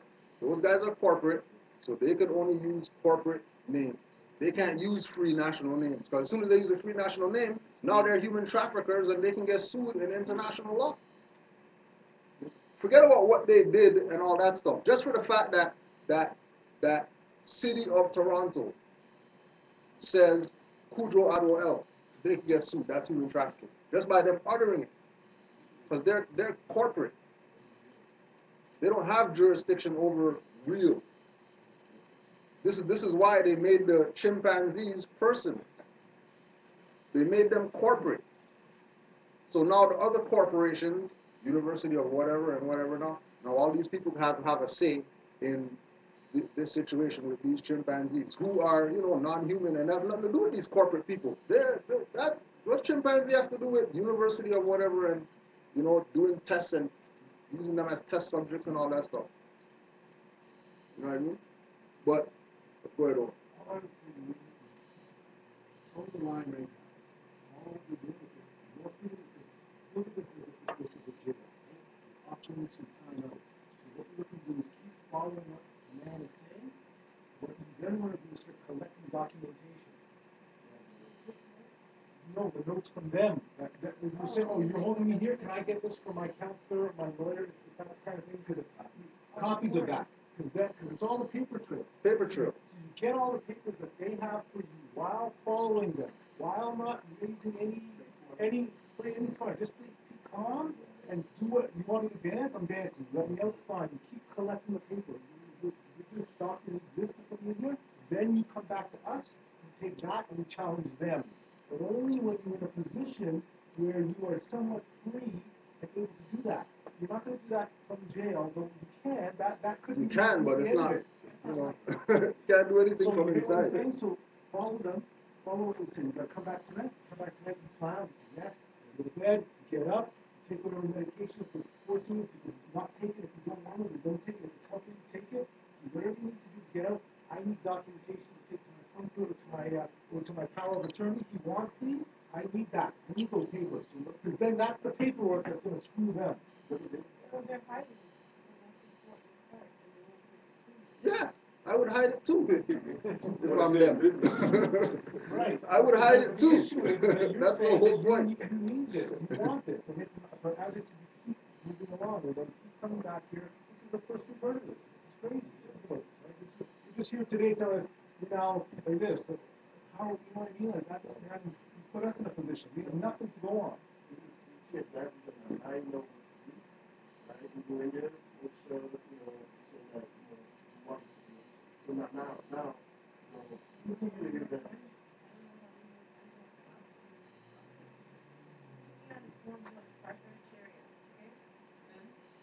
After last week, he sent me to Dr. Sadi. Dr. Sadi put me on the second online, and they're supposedly I only got the form 42 when I got into the intensive care unit and I ran away. Remember, keep in mind, right? So maybe she may be sort of this power of attorney we're talking about from the outside to come in there, or maybe we need to Google what Form 1 is and what Form 42 is. Or we don't know that, that. yeah. We got to see what those are. Yeah. I have one of the forms on me right now. So, Yeah, that's not.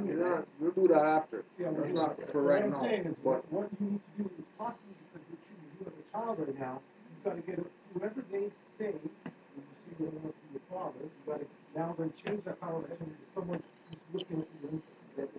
Right? And then they, huh? Right? So then your brother then has to start coming to them and saying, I need all of this documentation. yeah, but then is your brother national? If your brother doesn't have nationality, he's in the same position as you. He's not gonna. More authority than him. You have more authority than him. Matter of fact, you have authority to the point where you can, like Brother Omar saying, we have to recognize how serious the occupation is that these people have in our land. This is not just yesterday that they started occupying. They've been occupying. We never recognize it because we're looking at them as the government and the office of whatever and the this and the that. When they don't have any authority on those levels. The only way that they have that authority is because we consent to that fraud that they're doing. Well, for the most part, we're walking around and we're not using trouble for the most part. For the most part, we never understood how deep it was because we thought that that's what was normal. Now that we understand it, now it's like the matrix is opened up. Yeah. This is crazy. Yeah, we're on a different level. Also, just on a personal too, it seems like the medication, how is that affecting you? Because I see you from the report, it seems like how do you, no, I'm not saying how are you feeling? Because it seems to me that you like, I just feel it. All right, because I can sense a change in you from what I've seen you before in the last month and a half, 2 months. There's different energies, so I'm hoping. Okay, well, good. I'm just, because also you have to know what it's doing to you too, to hopefully combat that too for your energies, right? Because that shock, that reaction, what you said, that's what you scared what you're supposed to do now, because now you hope you know what we do would work for you, but it doesn't. You fail to identify yourself at the first point. So now That's you're not in your valid. jurisdiction. So Because I'm just dancing back and forth. That's See? not valid. Hey, confidence speaks for two. You got one foot in and one foot out. You got confidence. You have to either both feet in or both feet out, whichever way. You acknowledge you're there. Brother, see, brother, this was Allah speaking to you, telling you, begging you.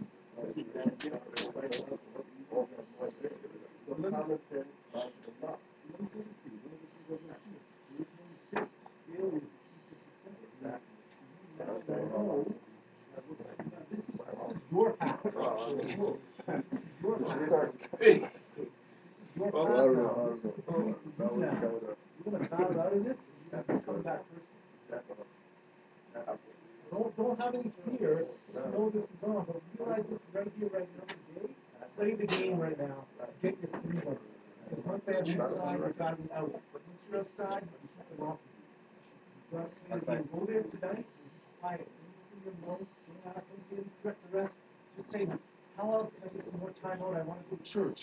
What the hell you got to? You know what I mean? I got to What do we gotta do? there's a term, like that's what I said, faithful to catch wise. That's an old West Indian term that he was like, until you're in that position that you could, Be what you know.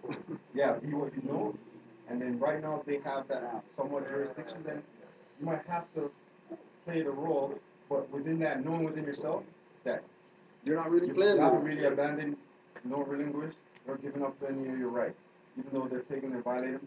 But now you know yourself better. They did that to you when you were a minority. Now you're a major, so they're not going to do that to you. They can't, right? Know that within yourself that you're always reserving your rights, whether you could write it on or not. Like I have a virgin, like Boogie. He's been on the house arrest for 6.5 years. He's read more books than me, watched more lectures and documentaries than me, but he has not taken on a national name, nor has any time he went to court or anything like that has he even used the Moorish science, but he's acquiring his knowledge. Why? Because he's waiting till he's fully ready. And that's what it's supposed to do, because now she's getting into it, now it's going to be one foot in, the same out. one foot in, one and, foot out again. and you're going to cause confusion with yourself. You're going to contradict what you're doing. So when he's fully ready, when he cleans up those charges, if his house arrest is done at the end of this year, then he's going to activate that and start taking the steps towards that. So if you're not sure and if you're not fully ready, and you know you can't go up in front of the magistrate and state your claim and be consistent when you say, then maybe not do it. Just use your corporate name and reserve your rights on the contract. Until that time now, and like the prophet said, they still owe us in that name. So all business in that name, whether you did it under reserving your rights or not, there's still some entitlement. Whether it's or whatever it is. Like they have to pay for abusing your name under the straw, and then for the fact that now you're telling them you're indigenous and you're national and you have a proper status and they're still trying to abuse it, they're gonna have to answer for that too. But just go through the motions because you want to be out there. That's the main thing. Like the other day, I'll give you an example. Got arrested, I got kidnapped in the station. It was for a possession of marijuana charge. They were only willing to release me from the station. It's either I get to do a promise up there, get released from the station, or show cause. Go to court in the morning, have to get a surety and announce my nationality for a sec, because if I don't, I'll just be in there.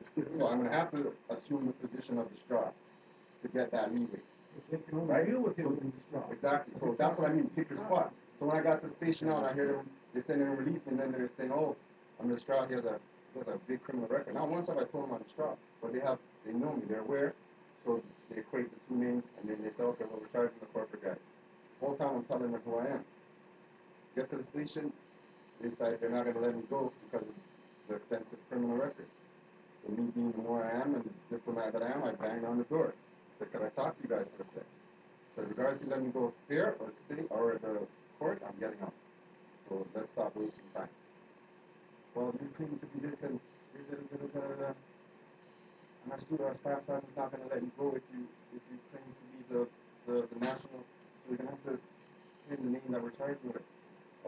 and it's under threat, duress, and coercion.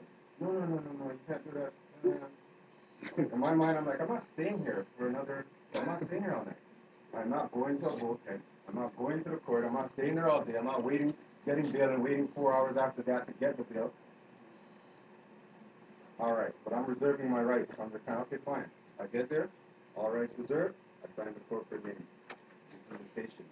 Sign the corporate name. Did it again. It's like 4 or 5 papers. Look, I'm seeing him looking over my shoulder. I said, let me try something. All rights reserved without prejudice. I gave my indigenous initials. He didn't say nothing. So I said, okay, fine. The point making is like, I could have said no. Me assume close Markel. No.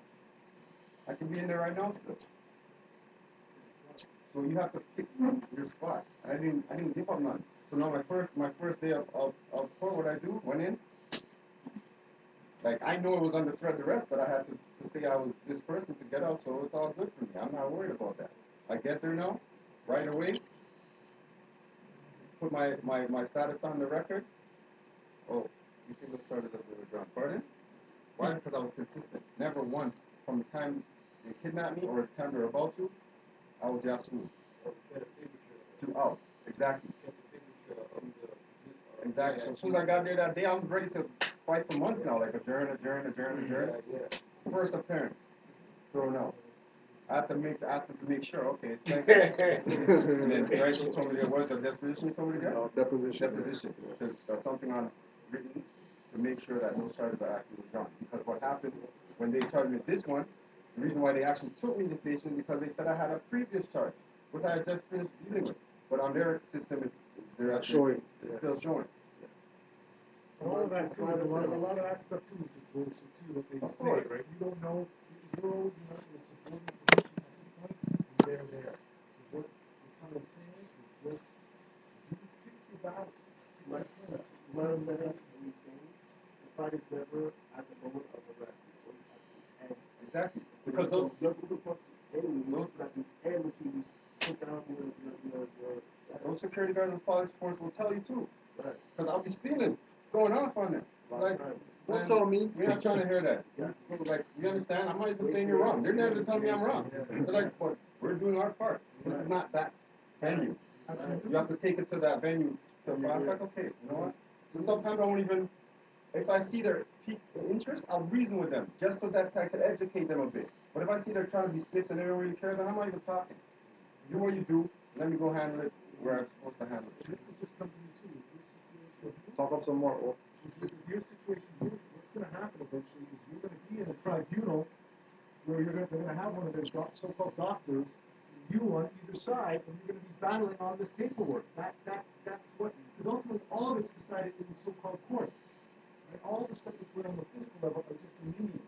They're just the slaves and policy enforcers. They know nothing. Ultimately, what happens at the end of this is you're going to have your paperwork, and they're going to be saying that you're not competent, and you're going to be saying, oh, you're a competent person, you need to leave me alone. And someone at the top is going to go, probably is going to go, hey, I don't even have the jurisdiction for this. And that's going to throw it out. That's really where this goes. But ultimately, even if it doesn't go there, the guy's going to go, she's proven her competency because she's not saying she's black, she's not saying she's a corporation. So she has, either way, it's a win-win for you. But ultimately, the battle isn't going to happen at that front desk. In the hospital. Yeah. It's not happening there. So you can look at the hospital and put the hospital in the jail. Not even the front desk of the jail. And you're dealing, no, I don't want you to say like that, but you put it. That's what it is, though. That's what it is. I mean, look at the thing. You've got something here that's right. I mean, see, well, not really see, police officers, like, Talk up louder, they studied us, right? We are the motion people that like to react. We should never, ever, ever react. When we react, you're making them stop their jobs. Their job is to provoke you and to get you irritated and make you want to get work by reacting. Yep. When you never react and just act calm or whatever, they can't do nothing. In fact, they're getting weak. When me and Captain went to a food country, right? The lady's like, oh, please get her. And I'm like, well, it's not a hat. You know? Well, take whatever's on your head off.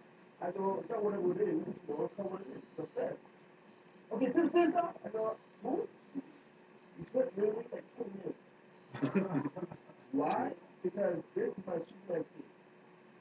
stop and take a picture, I'll be stainless.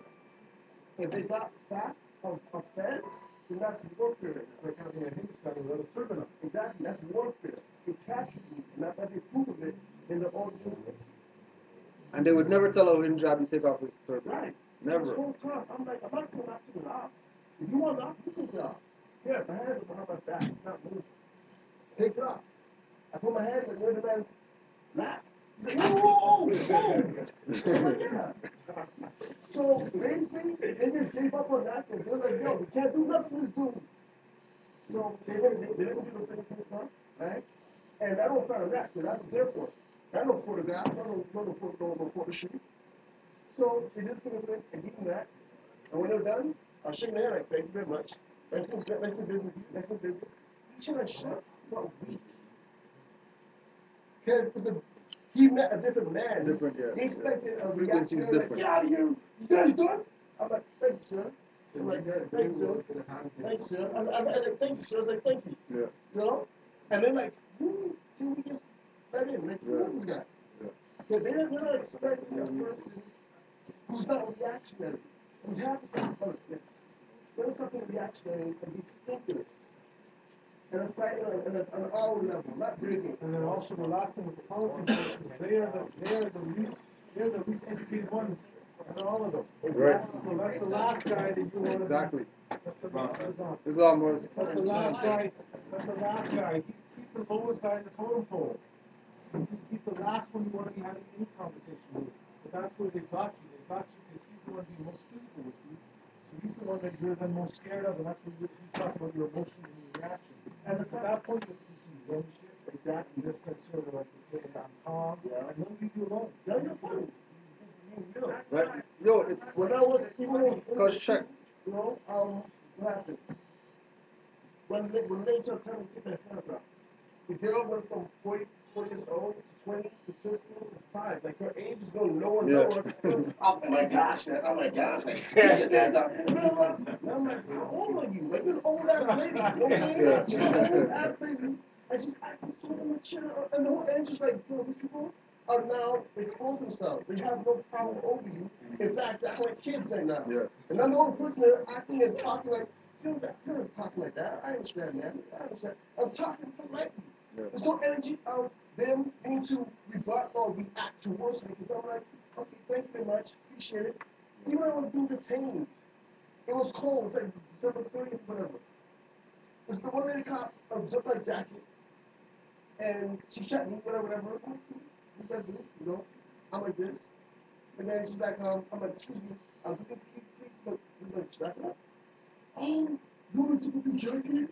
You want me to take a big jacket? Okay, I'll take a big jacket. Oh, jacket. And I'm looking at her, and I'm like, you're so cute. So cute. You're right, my niece. She's like 5 years old. You know, she's like, because I'm not reacting. I'm laughing because it's funny. We have to understand, they want to provoke us. Once they provoke us, we're giving them work. Right. Yeah. We're giving them work. See how my sister over here, well, when she got like detained, right? And if we were to, because documents have like structure of like assignment agreements or whatever for like attorneys to sign for people, right? So what is like the bylaws for, well, we obviously have to read books, but there's certain procedures for us to enforce with their policies, right? Well, not really, because automatically, as soon as, no matter what it is, mental health, kill somebody out there or whatever. If you say national, they don't have jurisdiction. No different than somebody pull up behind somebody with New York plates. They're not giving them no ticket.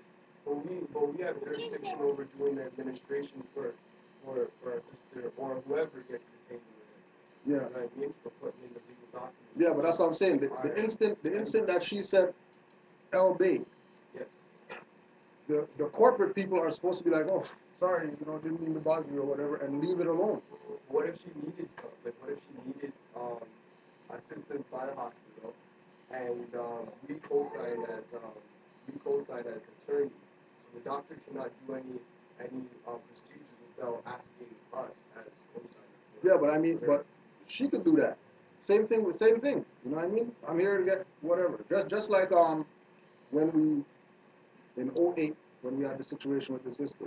Same thing. She went to hospital on her own recognizance or whatever. You know what I mean? I'm here to get blood tests for my son. You know, he got whatever. They did everything, right? They did everything. Did all the tests and everything like that. Said that you know son's L babe, she's L. You know we don't have no jurisdiction in here or whatever like that, right? And they still said, oh well, you know we're gonna try to claim him or whatever. You know what I mean? Just because Oh, you put you're in the building. So if you're in their building, I mean you know it's like you're sort of, you know you're kind of in the jurisdiction. When you're in their building, you can You know still what I mean? point out as long as you are aware of your rights. You know what I mean? You can point out what you can. No, do. but that's why I brought up about we have to recognize that they're she asked we're the under question, occupation. She asked the question, is it not really in our best interest to go to the hospital? And I said to her, period. I mean, sort of, ultimately, yeah. yeah. You know, just like it's in your best interest not to get stopped by these people out here that call themselves quote unquote police or whatever. Don't worry about going to court, beat up the judge, beat up the magistrate or whatever. How about don't even get stopped by them? But ultimately, here's the ultimately where this is where we're talking about in the process of 100 years behind. We should have our own doctors. Already. It should be our own stuff. And what he's talking about, when you get pulled up, what would happen is you mention your name, a phone call would be made to Omari, and then one of the Muftis would come and get you, and then we take you to the hospital. That's really where we should be at. We're not at that level. Or like even with you know like we're saying calling the hospital or having our own, right? This is why there's enough for everybody to do because we know people who deal with holistic health or whatever like that. We know people like that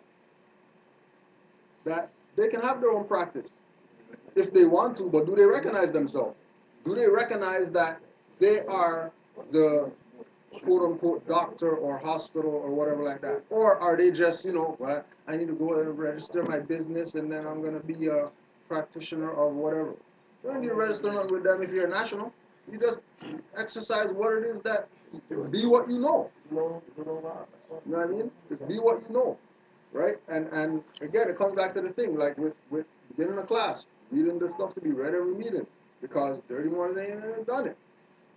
You know, there was Noble had his own remedies where he told Moors, anything that you weren't born with, my stuff will cure you. Anything. If you weren't born with it, take my remedies, you'll be cured. And then he put all the testimonials in the newspaper, so nobody can argue it because that's public record. People wrote their own testimonials in. He's not going to them and say, oh yeah, you know, could you put a testimonial? People sending in their own testimonial after they took his stuff. That, yo, I had knee problem, back problem, gout, whatever. And now I'm cured because I took this guy's stuff. And then all of a sudden now, 2015, only one individual is selling Noble Drew stuff out there. Like only one individual right now. Right now. That's what we Yeah, the herbs and stuff like that. So that's what we're talking about, is the whole occupation situation, which is the fact that they have occupied all facets of our life. We're now going to them for everything. Yeah, like when we say occupation, we're not talking about, you know, there's police out there and there's military tanks in the street or whatever like that. We're talking about every level. We're talking about when you need to go get help. Every level. Giving you some pharmaceutical drugs rather than dealing with the symptom rather than the cause. Exactly what I said to you. Right? What is really wrong with you is probably much more of a spiritual thing than a physical thing. You're dealing with the spiritual thing on a physical level. And now you're messed. When you came to them for help, now it's just the word they need. And really what was wrong with you was you weren't at ease. You weren't at ease. You were up and down. You were seesaw. You weren't in harmony with the universe, in harmony with the stars and the cosmos and everything else, so that you can have you know what I mean, a peace about yourself where, you know, ain't nothing gonna come at you. No flu, no STD, no whatever. Just because you're in tune with the universe. Just because that only. Forget about taking stuff and healthy, working out, running 8 miles and all that stuff. All that stuff is irrelevant if you're not in tune with the universe. Right? So it's not, it's not negative. It's a situation going down so that you can take nationality and birthrights a little bit more serious than you've been taking it. Because really that's all that we got left. Just like we were saying with the chimps. Negro black colored people, they're not recognizing that they're below chimpanzees right now. They're below chimpanzees. Moore's been telling these people, you guys, the chematologists and Hebrew Israelite, whatever like that, shut the hell up, proclaim your nationality, then go be Hebrew Israelite or whatever. Now, we don't need to do that, we don't need to do that. They're in the same boat as Negro black colored people. People who say that they're conscious, they know their self or whatever. There's no difference between somebody who says they're a chematologist, Hebrew Israelite, whatever, Rastafarian, whatever, and nigger. They're all the same. Because why? They don't have nationality. And as soon as you don't have a nationality, then you become victim to the people who are the occupiers. And it's just that simple. They can't even get attorney general or whoever to back their position. They're getting shot up in the street and they can't get recognized as, that's actually bad that guy did that or whatever. People turn their back dealing with them. Chimpanzee, using a writ of habeas corpus. Like really digest what a chimpanzee. When I thought about this on a different level though, the chimps is still them, right? Right, so they're really helping their people. It's not really a negative. That's still claim to be a chimp. It's not right? But then again, remember that like we're taught. You know what I mean? The nigger is really the troglodyte chimpanzee monkey. So if Negro black colored doesn't have rights, but they call themselves nigger, which is a chimpanzee, and then a real chimpanzee, right, could get power of attorney, and be out of a situation or whatever like that. That's proof that these people are front. They need to change their tune ASAP. They need to change how they're because the real chimpanzee could use a writ of habeas corpus, and nigger gets shot or whatever like that, he can't even get recognized as somebody did something bad to them. They can't even file a suit against any of these people that violate them. But they go march though, and they go picket, lie in the street, do whatever it is that they do, riot, stop the highway, stop people who never did nothing to them. They're going to stop those people from living their life or whatever. But then the people who violate them, they don't do nothing to them. They're not even saying, you know what, okay, if you want to stop cars, how about we stop all the police cars from leaving the station? And we'll just stand in front of the gate of the station and stop all these police from being able to leave. They're not going to do that. They're going to go innocent people who got jobs to go to, who got work to go to, ladies pregnant, she's in, looking, what's going on up there, the accident or whatever. Nah, niggas just stop this thing, That's why you have to have your baby on the highway. You know what I mean? When and then there's some people who took position of, you stand in front of cars or whatever like that, and they don't talk about those ones. But go check the ones, the people who got run over in those stuff. People under cars, like run over, like, and they go about their business. Just because. Right? So we're in a position right now where, we're going to do what we can do. We've been doing what we can do. Get the people the information, at least write or writ, put somebody on notice of something. We're doing something, that we can do. Try alleviate this madness that's going on. But we already know we can't save everybody. We only save people who want to be saved. Everybody else, they're on their own. And they might look at, why are you doing like that? Well, because as Moors, we can't do anything for people who aren't Moors. We're not going to build a school for Negro black colored people to come to learn about Moors, and then go back in society to be Negro black colored people after you come to the Moors school. We're not going to have institution for health, and then people coming in there because they eat pork. Yeah. What are we gonna do for you? We can't do nothing for you. What are we really gonna do for you? We can't do anything because you're dealing with we're trying to solve the problem. They want to stick to the symptoms. Or well, I need some time. Just like we're saying. Well, I don't think I'm ready yet, or whatever. Once you know that you're not Negro, black, colored, you're ready. You better proclaim something other than that. If you don't, then you're going to be waiting to see what the occupier is going to do, and you don't want to wait to see what the occupier is going to do because their position is choke people out on the corner, shoot people and stuff like that, assassinate people. That's how they get down. Right? Their history is bathed in blood already. We don't even need proof. It's already known how they get down. That's why we tell people that when you get into this information, make sure study or whatever, digest this information, because if you go out there trying to do something without full knowledge, remember that those people aren't just some, KKK, Nazi, they hate black people, whatever. They're scientists. They're occultists. They study Gnosticism and esotericism and all this stuff. They're not blind to what Moors know. They know everything and more than what we know. Not only that, they're using our science on ourselves. Right? So we're trying to look for some other crazy stuff to help us out. When you go, you'll know who. You'll look at it different when you bump into that European that has your knowledge on like supreme level. Like you go to a European's house or something like that, and he's, oh yeah, no, you can't sit on that chair or whatever. That's $10,000 chair.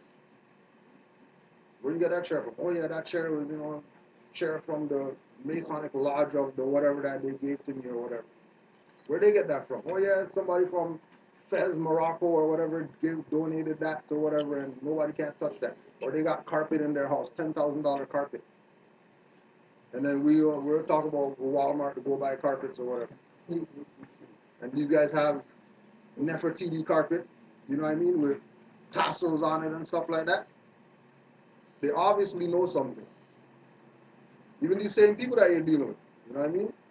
All the men, look at their fingers.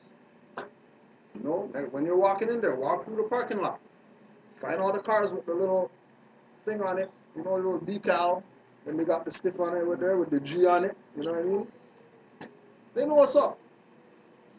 Watch hands. Everybody says sign something, they got to slide you the paper. Just check their fingers or whatever. They got rings and stuff like that they know what's up. They're not saying nothing, but they know what's up. They know. They don't guess. They're not assuming like us, like, well, should I do this, should I not do this, whatever. They know what it is.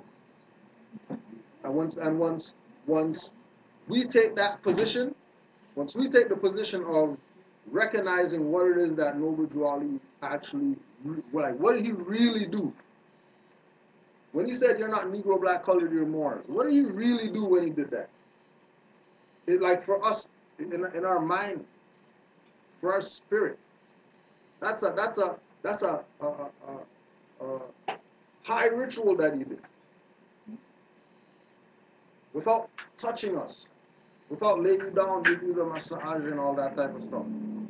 Just words. You're not Negro, black, colored, you're Moors. No? Just remember that we have a body of information that has been stripped from society's learning or access, right? They don't have this info that we have out there.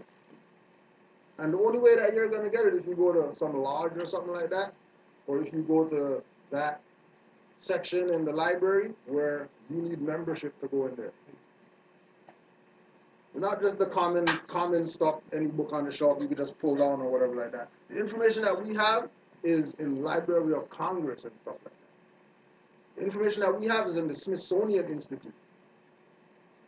We're not just, the average people out there who have information and we're trying to put people onto information.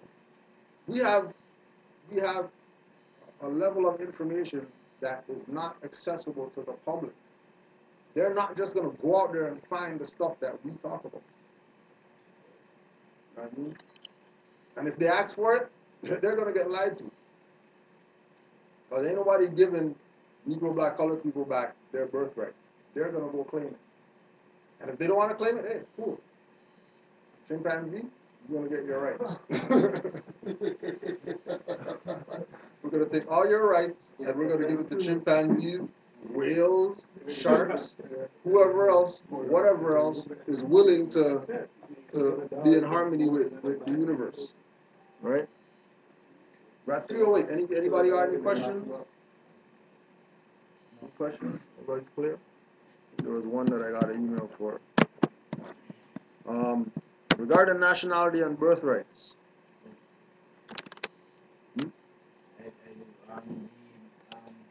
Melchizedek Trust.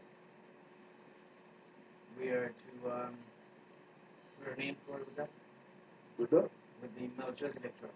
What's Melchizedek Trust? The Melchizedek Trust is the redemption of the Moors back into the Constitution fold, is what they're doing, because they have their time limits. The Vatican Trust is their time limit is up next year, July 1st, 2016.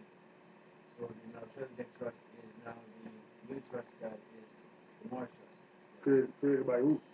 Created by So as soon as Henderson, he's putting it up. Hondo Henderson? Yeah. Yeah. Where is his LB at? He's coming somewhere with the federal. No, but where is his LB? That If he's claiming trust, I got it from my house, so I yeah. don't know. If he's claiming trust, right? If he's claiming trust, ain't nothing wrong with claiming trust. Okay. Where's the free national name at? Because somebody can't make a claim if they are stateless. I know that Hondo Henderson is Asiatic, right? But if his name is Henderson, he's a ward. And any ward setting up a trust is under the U.S. democracy, which means that trust is going to give them power. That means that as soon as he sets that trust up, now they got it. And then they're just going to continue doing what they do. You know what I mean? That's why you don't see stuff falling out here. Because the Moors are the only ones trying to wake people up from being dead carcasses for these vampires to suck off of. We're the only ones. Everybody else is going to say federal whatever and file this and file that and do this process and do that process, free yourself, redemption, this and that or whatever like that. But none of those people are qualified to talk like that over here. One, because most of them are European, which means they don't have any common law jurisdiction over here, because this isn't Europe. Two, it's people like Hondo Henderson, who's Asiatic, but are content being Negro, Black, colored people because they think that that's an identity, when that puts them below chimpanzee. And they have no rights whatsoever. And the European, and them exercising that position of setting up a trust, Europeans letting them do that. Because the occupier should be blocking that. The occupier is not blocking him from setting up a trust. Like Moors get blocked when we set up our stuff. They try to block us. Yeah, because we have a legitimate claim.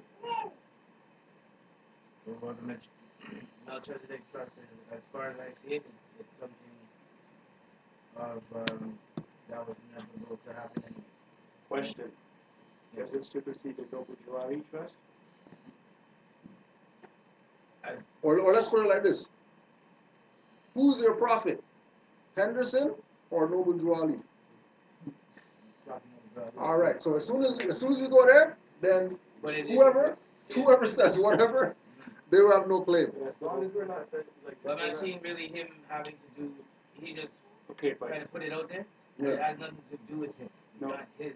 Well, It's well, that's the like thing hidden. now. That's So the question. so if it's not his, whose is it? And whoever's it is, where they get jurisdiction to set it up, because the only jurisdiction above Mexico is Moorish Americans. Anybody else, either they're ipso jure Moorish subjects, or they're Moorish American.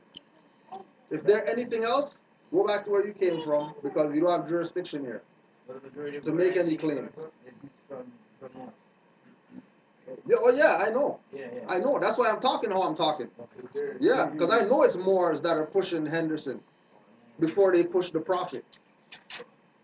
so, I know that that's what's going on. I've been heard about Henderson, but it's a European that told me about Henderson first. And she was pushing it like, oh yeah, you know, because he's a brother, like, you know, listen to him because you know it's. What's his nationality? Well, I don't know. You know, it's just okay. Well, I don't have to listen to him then because he doesn't have. He can't tell me nothing. What's he gonna tell me? What information he gonna put me on? That's so. You know what I mean? That Noble Drew Ali never dropped yet. What he got? And he doesn't have a nationality on top of that. No, no, this, but it's we don't deal with stateless. You know what I mean? We don't deal with stateless. And Moors have this thing of wanting to deal with stateless, wanting to, you know, get um, the occupational powers to say, oh yeah, now we recognize your trust or whatever like that. Now we recognize your nationality because of whatever like that. We don't need them to recognize nothing. Remember, the prophet said, if you're not careful, your own brothers will. Your own put you in slavery. So that's exactly, that's where, as we know, the prophet becomes a prophet whenever he says manifests. And that refers to manifestation of that. I'm not, you know, you do more studying, but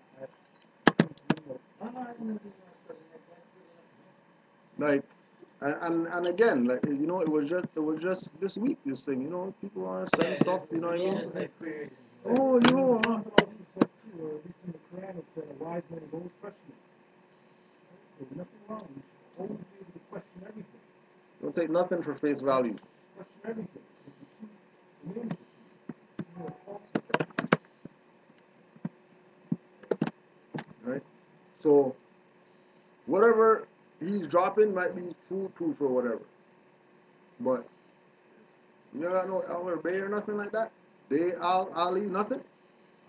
You just Henderson? That's it? I ain't listening to him. Can't. Will I compromise myself spiritually? I compromise myself listening to somebody stateless. Because I should know better than to listen to somebody that's stateless, that doesn't have nationality. Not only doesn't have nationality, but doesn't recognize nationality. Right? Doesn't recognize prophet and all that stuff. But if I ask a Buddhist guy, he's gonna tell me he got a prophet or whatever like that. And then I look at him exercising out here, you know, he's doing stuff, well, you know, he's getting by doing whatever he's gotta do. Punjabi guy, he has whatever, they get to walk around with their dagger and all that stuff. But you ask them, you know, they got a prophet.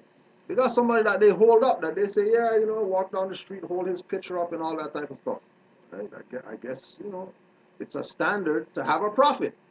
If you're going to claim that you're whatever, that's a prerequisite that you have a prophet, a spiritual head, advisor, beyond the individuals that you consider the advisor, the head of the church, head of the tabernacle, whatever like that.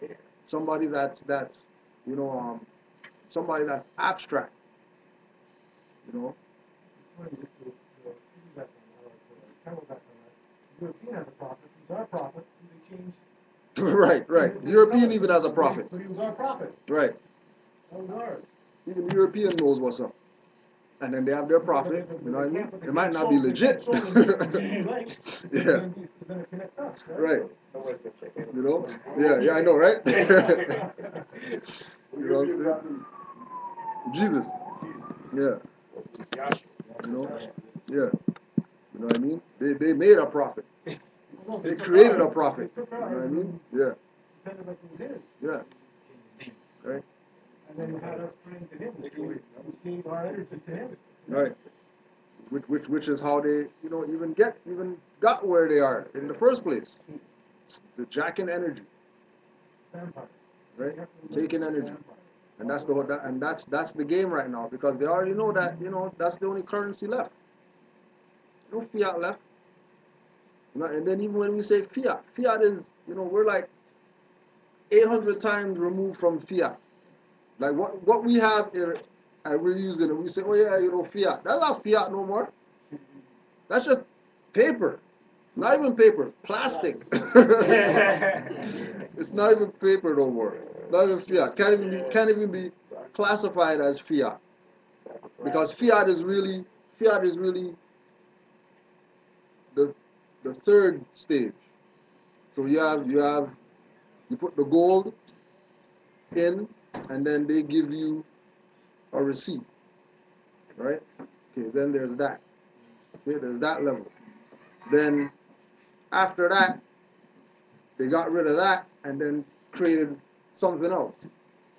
And then they brought the Federal Reserve in and created something off that. Okay, that was the fiat. We're way past that. That was 33 or whatever. It's not even notes anymore. You know what I mean? It's literally just script. Just script. That's it. No power whatsoever to be even considered, you know, quote unquote money or whatever. Yeah, bookkeeping. Yeah. It's just straight bookkeeping. Nothing to do with the instruments that we trade around. It has to do in their private whatever, where they're just changing numbers from one side of the ledger to the other side of the ledger or whatever. That's all. That's all it is that they're doing now. Right? Any questions? I just wanted to add on to the Yeah. at last week I was at home and I got a call from my sister. It's funny because I knew my sister's shop. Yeah. She's down at the house. She's like, oh, she's like, some officers at the door. And she passed the phone to the officer. Yeah. She's like, who's this? It's all politics. We just want to, like, you're not in trouble or nothing. We just want to see if you need up to identify this person that's on this. She showed the picture to my sister. Yeah. Right? Like, this person's been missing, and at the time that we were incarcerated last year, you know, he might have been in the cell with this guy, so we want to know if you can come and identify him. So I'm just like, honestly, like, I need your badge number and your name first of all. She gave me all that. And I'm like, do you know that, who are you coming for exactly? They're like, Jermaine Nicholson. I'm like, well, you know that, there's nobody by that such, right? And, my sister didn't want to say much. Yeah. My sister wasn't, she's, you know, she's nervous. Yeah. OPP at the door, you know? It's like, OPP? They were trying to put, what I figured was, I went there, I'm like, because she's like, oh, you're going to play that game? I'm like, under threat, you're threatening me now, because she just told me, she's like, you're not in any trouble, just want to come in for you to identify somebody. Like, so I'm like, well, under threat, duress, and coercion, I'm going to come and identify that person that you say that I supposedly know, whatever, right? Because you're like, if you want to play that game, we're going to call your what's that, probation officer. But I was thinking in my head, I'm on bail. I don't have a probation officer. Yeah. So the court case is coming up. So the only thing that should be getting with is you saying that you're not By there. the time I got to the house now, because I'm going. I'm going. Yeah. You ready? There's something going on over there, you know. By the time I got there, I opened the door and I'm looking looking around to see if there's cars or nothing, like some unmarked cars around, you know, like, 'cause I know my area, you know. Yeah, Like, so what's up? Like, what? Where are they? I'm thinking like, oh, they might be in the house. yeah. Like, are they in the house? Like, are they in here? No, she's like, no, they left like 2 minutes after you got here. I'm like, okay, so I called the Hamilton police rep. I'm like, you guys have one of you guys people come here asking for me or whatever, you know? So they directed me to the OPP or whatever, call it because I gave them the name, like, Yeah. oh, she's with the OPP or whatever. And they gave me a number for London. They're like, yeah, this is the London, whatever, but we have somebody by that name that works with our the OPP. Okay, yeah. So they're like, we're gonna keep it on the dispatch to see if she can come She back. answers? To, Yeah. come back. Yeah. But I just figured that's just another tactic that they use to try to put you back in your jurisdiction. Because prior to all of this, I told my sister, I texted my mom, all that. I don't really know. I showed them, like, go to the house. I showed them. Yeah. I'm not Jermaine Nicholson anymore. Right. So Don't even play. Don't even play. So why'd they come in the first place, though? Why'd they come? Supposedly somebody went missing and they wanted me to identify somebody. That was a conversation. I was just Big time. They wanted you to Big admit to time. your Yeah. And when you go to court, they're like, nah, this guy's talking. Yeah, we got this guy. Yeah. Grab him, put him in the They madhouse. did that with me too, because one time it was a Friday night, right? And you know, well, metaphysically thinking, they always want to get you on before the weekend. So Right. before Yeah, the hold you weekend, for 3 days. So basically, they came on the Friday, and they thought that I was going to be, off my game. You know, they thought that I was going to be partying on a Friday. Yeah. So I'm sleeping, like after studying, and then my mom just runs up to me, she's like, the police are after you. I told you, right? And then after that, Overseer, after man. that, I'm just Overseer's waking the overseer. yeah, I'm waking up dazing, and then I just walk downstairs, and then the officers are like, they're like, oh, Tristan, you're not in trouble or anything. We just wanted to see if you're here, you're here. I'm just like, I'm just studying up in my room, like what are you guys here for, But they're just here to see if they can get me in trouble for anything. Try to Just take because Were of you the fact on that supposed bail? I was on curfew. Yeah. So if they could get me on the curfew, Well, then they could keep rolling. That's you know? standard. That's standard. Yeah. Exactly. Right. Yeah. And they're looking at like you're saying, they're under the assumption that everybody who says that they're more is fronting or whatever like that. And, you know what I mean? So they're gonna go knock the door, and he ain't gonna be there because he's. And it's proof that I'm Fronting. beating them too, because of the fact that they just want to see if they can get you back in their jurisdiction for anything. Once they get you out, So they'll do anything to get you back in. Yep. Once they get you out, they want to get you back in, right? So it's not all we have to do is remember, just like you're saying, these people are calling for whatever, and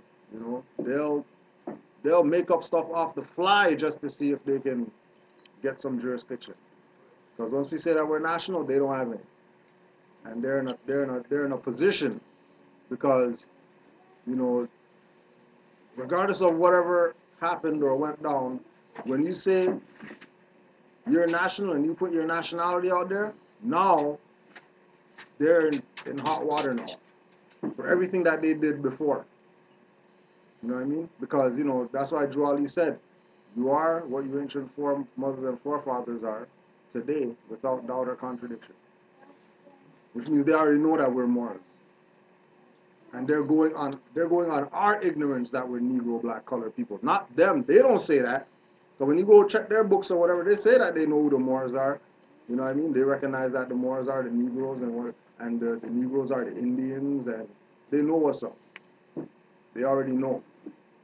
It's do we know? And when we don't know, they're about to come challenge and see if they can do some stuff. So it's all about jurisdiction. And their favorite jurisdiction is assumed. They'll go with that just because. They'll just assume it. Is that a fez you got on? Yeah, it's my fez or whatever. All right, we got jurisdiction now. Yes, he talked to us. He answered our question. Also, if you answer their question, you start giving them jurisdiction. Yep, once you answer. That's why it's a pattern that we start learning how to how to answer questions with questions. Answer questions with questions. So then, in that case, if they're trying to basically be like, I'm sorry, I don't know if I'm That's a statement. That's a statement. What if they come at you? How would you count? How would you stop the conversation? Just I'll give you an what would example. you say? Close your shoes. Yeah, I'll give you an example of a couple. How do you see them? Why are you asking that question? Go ahead. No, no, You're well, here, it's your curly, answer- right? Your answer should be, your question should be, who are you asking? Who are you guys? No, but see what I'm doing? I'm asking you a question. Doesn't matter what the topic or what it's on. I'm asking you a question. You know, it's like, did you see that book over there? It's blue, right? But we're talking about basketball. Yeah, but did you see? Remember with the sneakers? Did you see how the sneakers had the air bubble at the bottom of it? Oh, the sky up there. I think it's blue. Do you think so? Like, ask the question. It's not about the subject matter. What you say? Ask It's the not question. about somebody ask a question and you Yeah. trying to just ask them something So, other than they do it to you. whatever. Just ask them something. But listen, That's Go what ahead. that's what it it's a is. mental thing. You know what I mean? Like if they ask you a question, that's the last time I told you this. We study words. It's when they asking, we break down the word asking is as king or acting as king. So they already have it. They're asking the question with authority. So they're acting as king. King has authority, and you not knowing yourself, you feel like you have to answer. You be the So that's king. why it might sound strange when he's like, yo, say just ask another question about something else. But if you have it in your mind that yo, you are the authority figure, you can change the subject anytime. They ask you about something, ask them about something else. And eventually they're gonna stop asking the question. Right. I'm gonna give you an example. A while back, they tried to bring me in on some bullshit conspiracy trial, right? So they bring me into a room, but I'm on my shit, like you know. I know that as soon as they're gonna start asking questions, I'm gonna start re-asking the questions. So like, for instance, they're like, oh, you see me with an individual who's a known associate to some type of criminal organization or whatever, right? So as soon as they ask me like, do I know him? I ask them, I'm like, if I'm seen with someone who's a known criminal, I'm like, is that a crime? Is that a crime to be with them? They're like, well, no. Because now I just revert to polarity and I start getting them to answer my question. You know what I mean? Then they told me, they're like, oh, we had his phone tapped. You were talking to him. Like, yeah, we had his phone tapped. You were talking to him. Blah, blah, blah. So I asked them, I'm like, okay, so if I talk to someone who's a known criminal, I'm like, is the act of talking to them over the phone? I'm like, is that a crime? They're like, well, no. Well, no, it's not a crime. And then the next question was, I don't know if you guys know PGPs, but they're like little small BlackBerry encrypted devices, right? I use that all day because doctors use it, police officers use it, military use it. So they're like, oh, yeah, the individual called you and you told them, don't talk to me on the phone, message me on my PGP. They're like, oh, so I asked him, I'm like, okay, well, it's having a PGP. I'm like, is that considered a crime? He's like, no. So I'm like, so what am I doing here? So what I did is like every question they asked me, because see, they brought me in, right? If they had enough, they would have charged me, right? So they brought me in. So now they want to tie me into, they want me to give up myself, basically. So I just asked them back the question. I'm like, okay, you tell me this is why I'm here. I'm asking you, is this a crime? Once I get them to answer the question, they no longer want to ask me more questions. Like, for instance, look at a child. They ask you a question, you answer, they ask you another question. You answer, they ask you, like, It doesn't stop. trust me, like, they could go on for hours and hours and hours until you know how to start asking them questions. Yeah. You gotta Right? reverse the So polarity. you say to them, did you brush your teeth this morning? They're gone.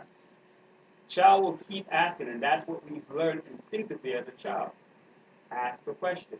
You don't know, ask a question. Even if you do know, ask a question. Keep asking questions. The important is to get out of the mind frame that you're under their authority. Yeah. When you're into that mind frame, you feel like you have to, You have to answer. answer. When you're not in that mind frame anymore, you're like, yeah, I know I don't have to answer. Yeah. You know what I mean? I ask whatever question until they don't want to ask you. Right. Yeah. It's all about the mentality. I mean, they So- could say to you, well, you're not allowed to ask me a question. The question is like, why can't I do that? Recently I was at work, she says, well, do you have a health card? And I answered, said yes. but I reserve my right on it. She says, who took you here? I said, my dad. Oh, because of your argument about jurisdiction, we're going to push this matter over to April 28th. Yep. So now I'm thinking if I would have questioned her, maybe I would have got everything discharged from this. Yeah, I mean, Could have. you know, exactly. And now you know for Now I know. 28th or whatever. 28th, yeah. I didn't take any paperwork. They tried to give me the paperwork, and I said, I'm not touching that. I said, I don't want a contract with you guys. I said, I don't even want the yellow paper. I can remember it. I write it on my phone. She ended up trying to say, the administrator said something like, oh, we're going to call security at one point. I don't know what I said, but I must have said something that got her a little edgy, and she said, oh, I'm going to call security. Two guards came in. But they didn't come up to me.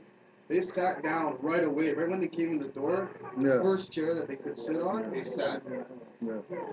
So, And then we also tell people that when they move, it's like when I got pulled over by OPP and they started, you know, like officers just started coming, like, you know what I mean, they're just coming, just cars just coming, you know what I mean, and everybody's coming. Oh no, we just heard on the radio or whatever, you know what I mean.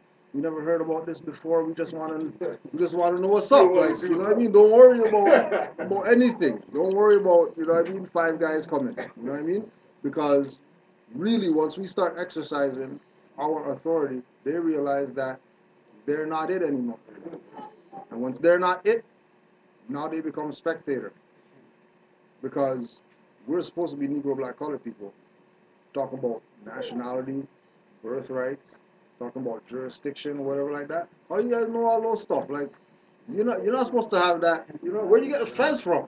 You know what I mean? Like, how you have a fez? Those are supposed to be, you know, masons or whatever like that. You know what I'm saying? That's lodge stuff, but it's a different level. Don't think some of them are You know, that too. Yeah, that too. One more So thing they to add already with know. the mentality thing Yeah. is, you gotta change the word asking and then replace it with asking. And then Yeah. it completely change your perspective Yeah. anytime someone asks you For a real. question. Because when they start asking you questions, the first thing a cop does when he pulls you over is he asks you a question. Yeah. You know what I mean? Do you have? Can I? Can I? Or blah blah blah. So as soon as they approach you, these policy enforcement, these highwaymen, they're gonna start asking questions, and them asking questions is gonna start to establish jurisdiction. Right. Exactly. You see what I'm saying? So as soon as you change asking to asking, you start your whole mental perspective will change when they start asking you questions. Right. Exactly. You gotta switch it on them. You know, you ask them to do the 2 pieces of identification. You start asking them back questions. You know what I mean? So you can now lay out your jurisdiction. Or lay at the ground for your jurisdiction. And as they get pissed off, don't back down. Yeah, that's what they do. Exactly. In 2010, when I was on the bus, and I got Yeah. the transit security came on the bus and goes, "Sir, can you please get off the bus, blah, blah." I'm like, "Are you asking?" Yes, I'm asking. But the answer is no. And we know how that went. Oh, and he left, and then the police came. You know. I learned from him that I don't know what it is, man. I was a military hat, but I'm learning in the midst of. Yeah. When the judge talks to me, he's like, he's trying to get me in jurisdiction on status, right? And then I'm saying, you know, on the record, and I'm always rebutting. And then he goes, okay, in other words, you are the person that we're looking for, blah, blah, blah. And I'm like, no, for the record, in my own words, I am blah, blah, blah, blah, blah, blah. And he was like, woo! He said, we put some money, I tried to pull back at him. Yeah. You know, that's cool. And those are the ones, He's you know what I mean? taught me, Yeah. he's gonna taught me that, you know, he's gonna record somebody with their knowledge. Yeah. But he's gonna taught me to record them legally. Yeah. He's like, okay, for the record, and he's gonna for the record fast. Yeah.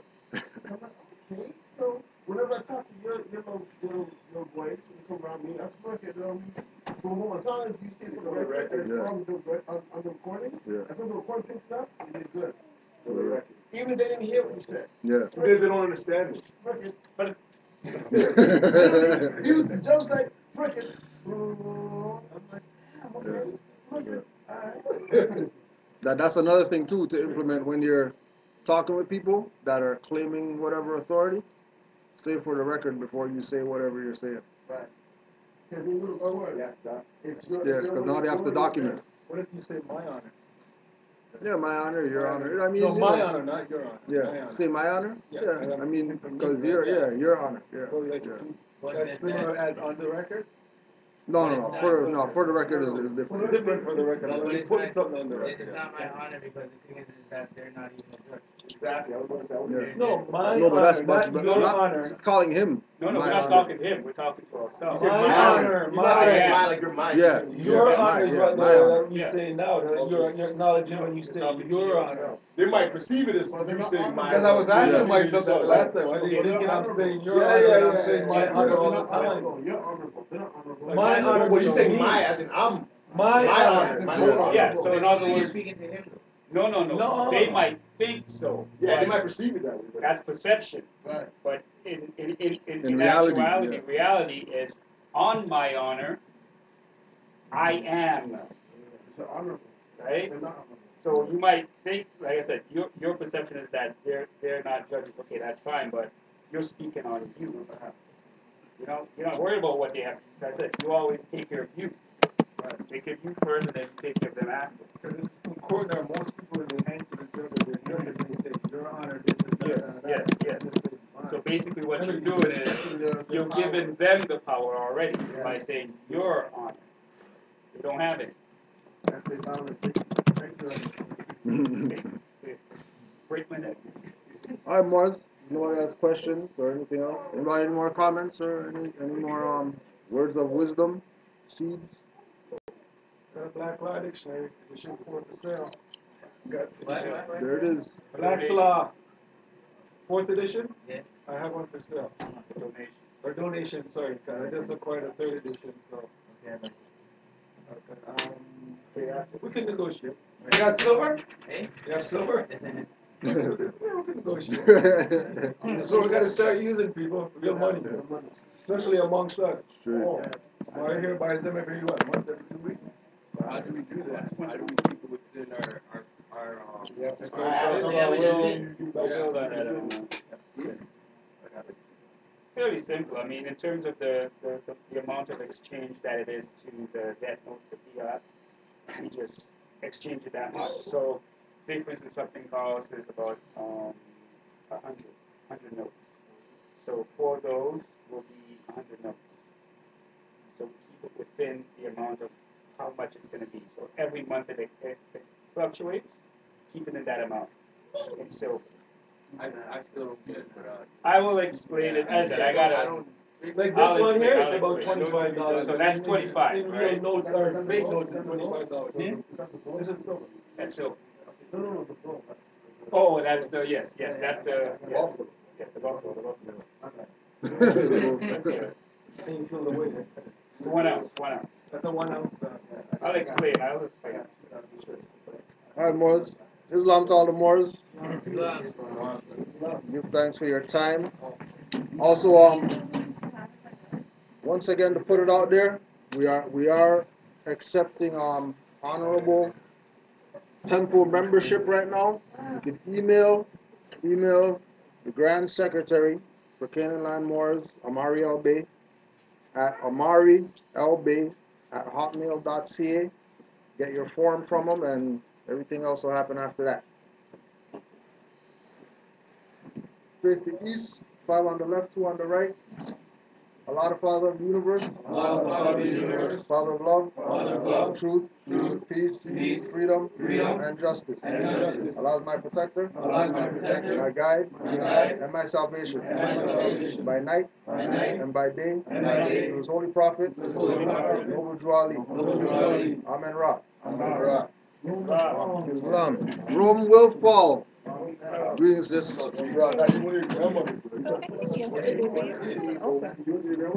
No, we didn't get an email for yesterday. You didn't get an email for yesterday?